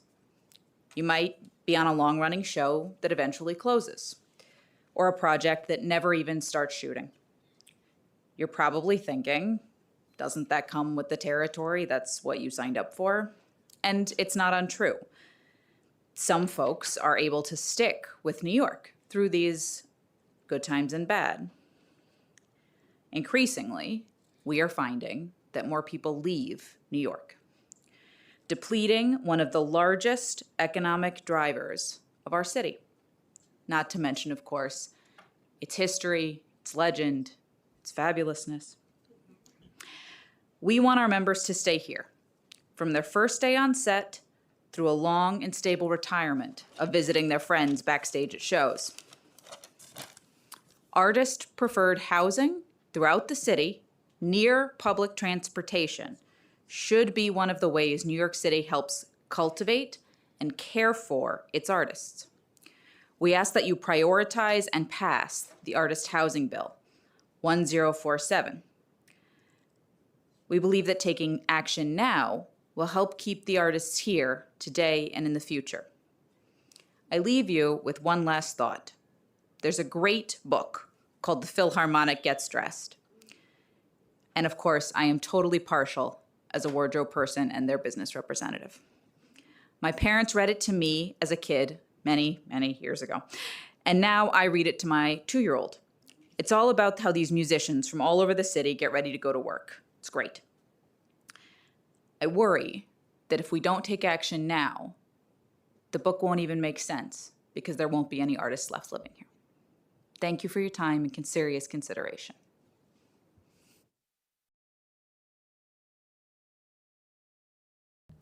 It's a hard act to follow. Thank you for hearing us today. My name is Angela Johnson. I'm the president of Local 798 IATSE, representing makeup artists and hairstylists, members from up and down the East Coast of the United States. 887 of those members reside in the 5 boroughs, and another nearly 5 members live in New York City suburbs. I myself moved to New York City at the age of 18 and built a 40-year career working on Broadway, film, and television as a makeup artist. Local 798 represents those makeup artists and hairstylists that work in entertainment, from Broadway, off-Broadway, Broadway live theater, and the motion picture industry, including the broadcast news. These are good middle-class union jobs that provide health and retirement benefits, and still many cannot afford to live in the city in which they work. We are also involved with training programs and community-based training as an introduction to our crafts for underrepresented communities with organizations such as RealWorks and Future in Focus connected with Roundabout. Local 798 supports the Artist Housing Bill 1047 for more affordable housing for artists and those artists working in the entertainment industry. We support all the efforts of the to enhance and fund the arts, affordability, making it possible for the entertainment industry to thrive for its workers, the audiences, and patrons. New York City is nothing if not the entertainment and arts capital of the world. If we want to keep it that way, we will need to make it possible for the workers who produce and create art in New York City to remain in New York City now and in the future. Thank you. Hi, I'm Noelle Giacomoni. I'm one of her members. I'm a makeup artist in Local 798, and I wanted to say that I'm completely in support of any efforts for affordable housing in New York City, specifically for artists. Currently, due to many factors, my brothers, sisters, and kin have been priced out of being able to afford to live in this city. Sorry, makes me a little emotional. While I appreciate and value things like affordable housing lotteries provided by the city due to various employers and difficulty providing income, those programs are really hard for us to navigate. The lack of work due to rising cost of production in the city and still trying to recover from the pandemic, we're losing talented individuals in our city, and I'm hoping that affordable housing bill will help address the one-size-fits-all type of applicant to artist housing and helps retain the talent to our beautiful city. And as on a funny note, as the great Jimmy McMillan would say, the rent is too damn high. I'm sorry, but it really is. And I gotta say, not scripted note, I just want to be able to be in the city, and month to month, I'm afraid that I'm not gonna be able to stay here with how hard it is. So after a 20-year career in film and television and in makeup artistry, it's about time for me to move home. And I don't know what else to do. So I'm really hoping that this helps. Thank you for being here, and thank you for sharing your lived experience, because it's, one thing to hear the report, but appreciate you sharing your lived experience. So same question, if you have anything else, I think you kind of pretty much answered the question, but if you have anything else you want to add about your reactions, opinions on the report, or anything you think the city can immediately do to address the affordability crisis. I think you hit the nail on the head. We came here today focused on one very specific item. What I would say in general is, of course, funding for all of the organizations and making sure that people do have sustainable funding does make sure that they can plan for benefits for their employees. We're very fortunate. The workers we represent have access to portable benefits through the union's funds. They're structured specifically for artists. So we are able to provide that, but we do need our organizations to be funded to make sure they have the money to put into those things. What I would ask, and I say this with complete respect for the committee and for you as the chair, please involve us in the discussions. We're here to be a resource. We hear from the people every day about how hard it is to stay in the city. We lovingly represent venues in all of the boroughs of this city. And we want to make sure that people can stay here, can live here and work. whether it's up in the Bronx, where I grew up, all the way down through Queens, wherever it is, we want to make sure they can stay.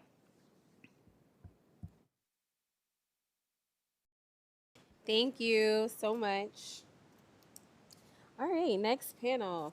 Ariel, Daniel, Jillian, and Marin. And last but not least, Esther Robinson.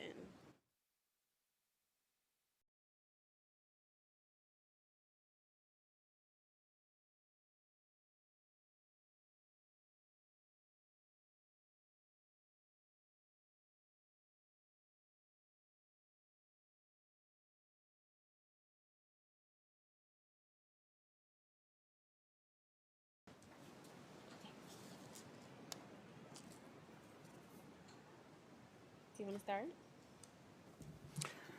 Hello, my name's Daniel. I'm here on behalf of the Entertainment Community Fund and Actors Fund Housing Development Corporation. I'm here to talk about the need for affordable artist housing. Findings from the Cuff report present a grim reality. New York City's resident artist population is declining for the first time in decades. This is a bad indicator, compounded by the fact that New York City has built 0 units of artist housing over the past decade. Over that same time period, we have seen thousands of units of artist housing built across the country, including hundreds upstate. For example, we recently completed 152 units of artist housing in Los Angeles. Cuff's report provides clear recommendations the city can act on now to help shore up our fragile arts ecosystem, including the creation of new affordable artist housing. One barrier is the perceived risk that artist housing could violate fair housing laws. Yet we know an artist preference is allowable at the federal level. And building upon that, the state has released an artist preference policy that addresses concerns and lays out an approach to promote diversity. It's now time for the city to follow suit. Cuff's analysis found that New York City's artists are more racially diverse and more likely to be low income than the city as a whole. And the report also makes clear that artists of color are at a growing risk of displacement. After adjusting for the cost of living, all artists here earn less than the national average, but the gap is widest for artists of color, who earn less than their white peers in nearly every creative field. We also support the artist housing bill that would allow the city to provide an artist preference without violating the New York City human rights law. People often ask why affordable housing for artists, and we often respond with stats on economic impact or how artists incubate innovation or attract talent across sectors. That is all true, but let's not forget that artists are also small businesses. They are immigrants, they're experiencing homelessness, they're living with disabilities, teaching our children, serving us food, and working across all industries. In closing, we urge the City Council to pass the Artist Housing Bill and to embrace policies that expand housing for artists and affordable workspace for artists. Thank you.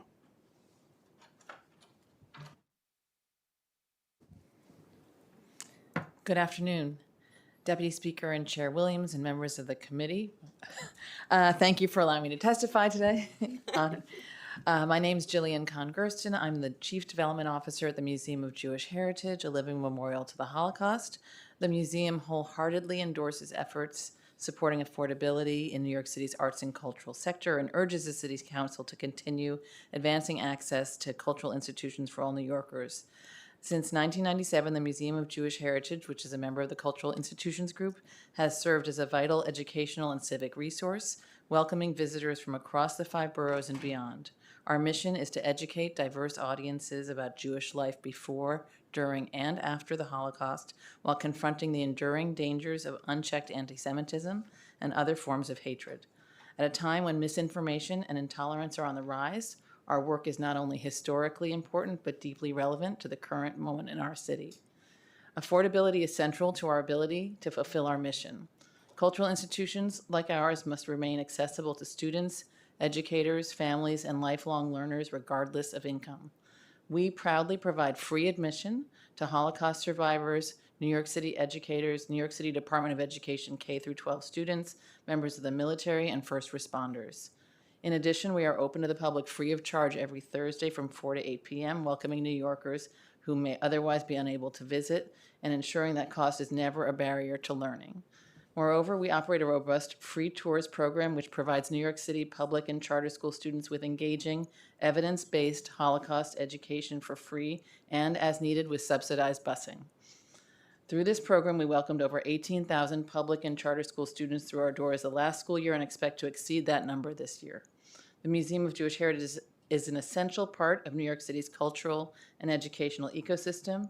Continued city investment in affordability initiatives, which include supporting the arts and culture as resources for all New Yorkers, allows institutions like ours to remain open, welcoming, and impactful, particularly for communities that have historically faced barriers to cultural participation. Thank you. Good afternoon, Chair Williams. I want to commend your stamina. And thank you for remaining open-hearted and looking towards keen solutions. The future of our cities, my name is Esther Robinson. I'm the executive director of an organization called Art Built. The future of our city's creative capacity is at a critical juncture. Without long-term commitments to the spaces where work is made, we risk becoming a city that consumes culture rather than creates it, a city of spectacle, not production.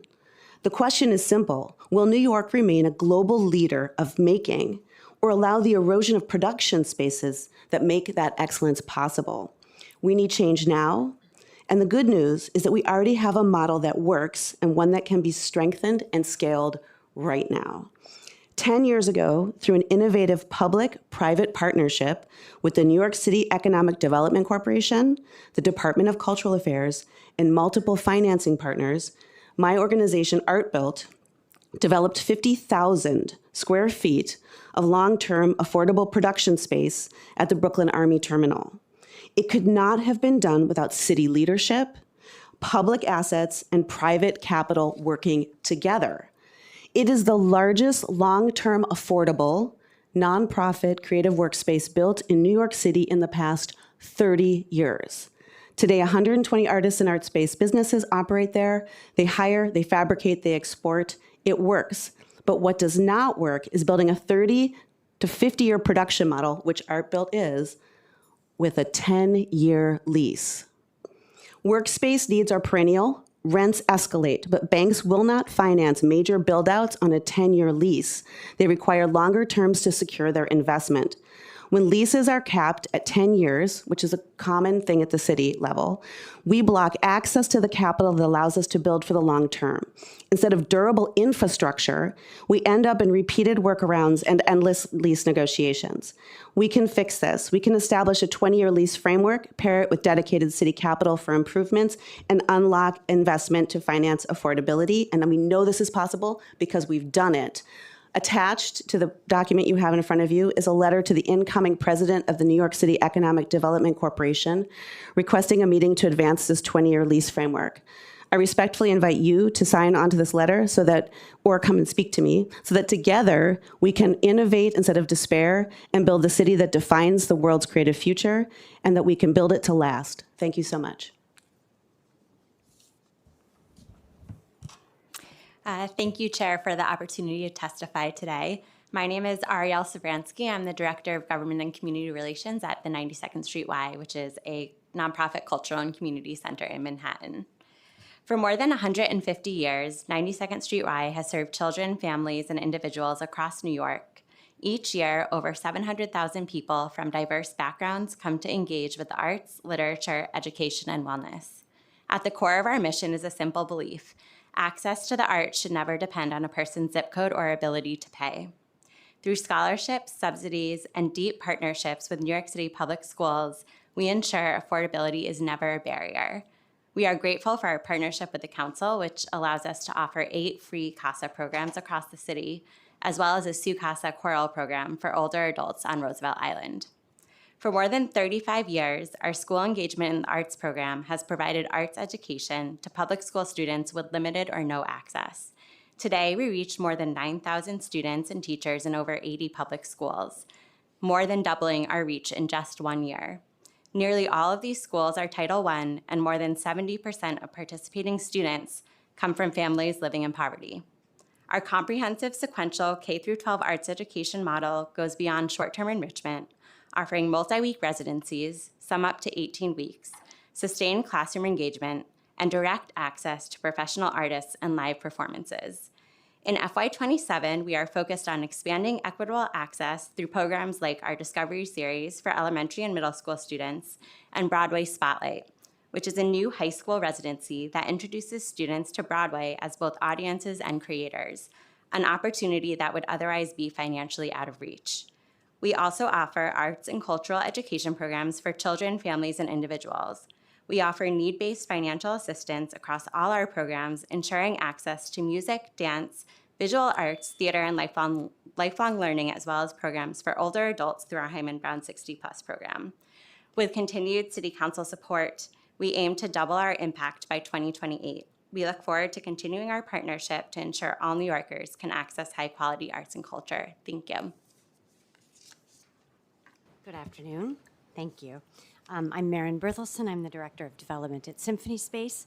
Thank you so much for holding this important hearing. I've been listening to all the numbers and thinking about it and realizing that I just want everybody to have what I got to have.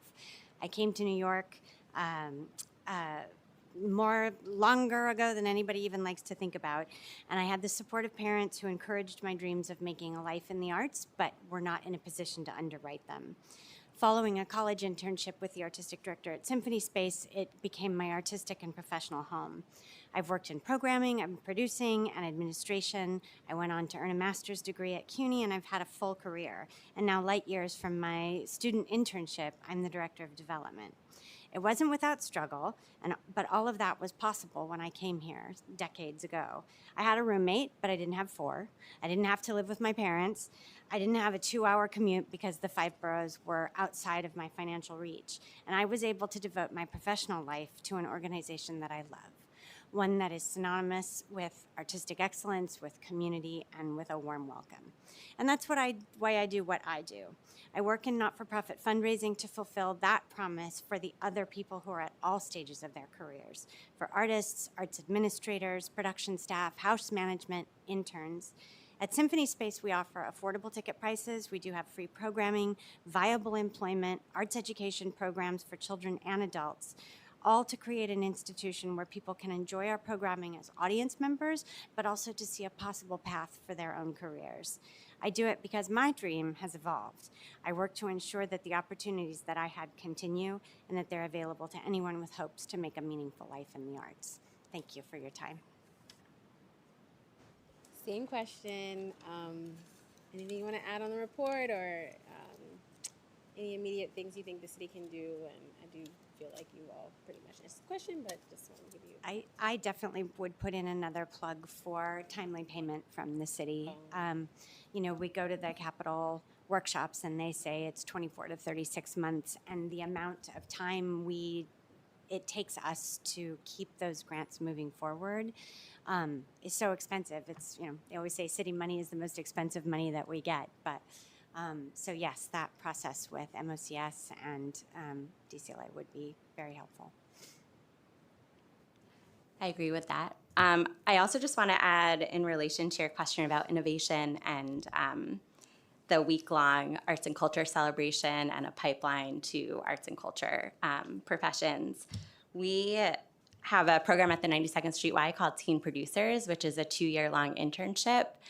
We have juniors and seniors, and it really kind of exposes them to all facets of opportunities in arts and culture. They intern at the Y, they are able to attend performances, take lessons, intern with different departments, so it kind of expands their horizons.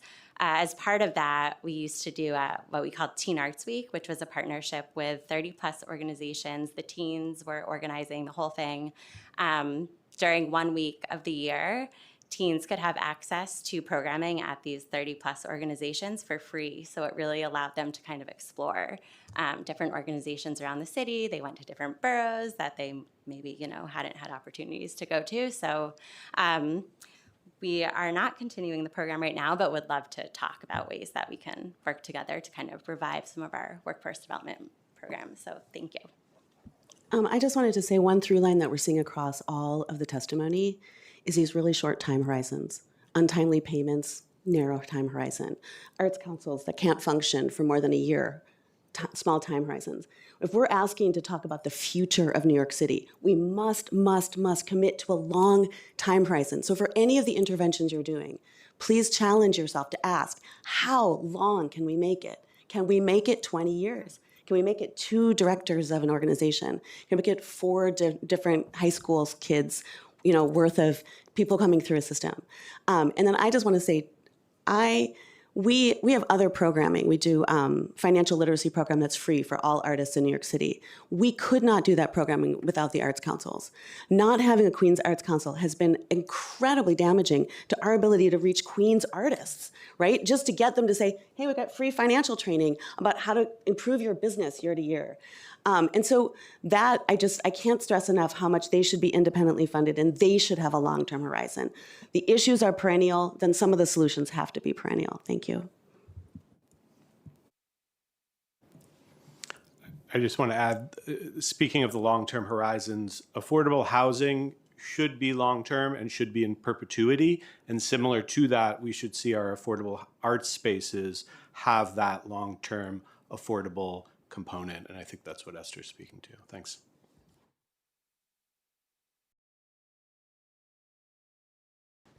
I just have to take a quick break.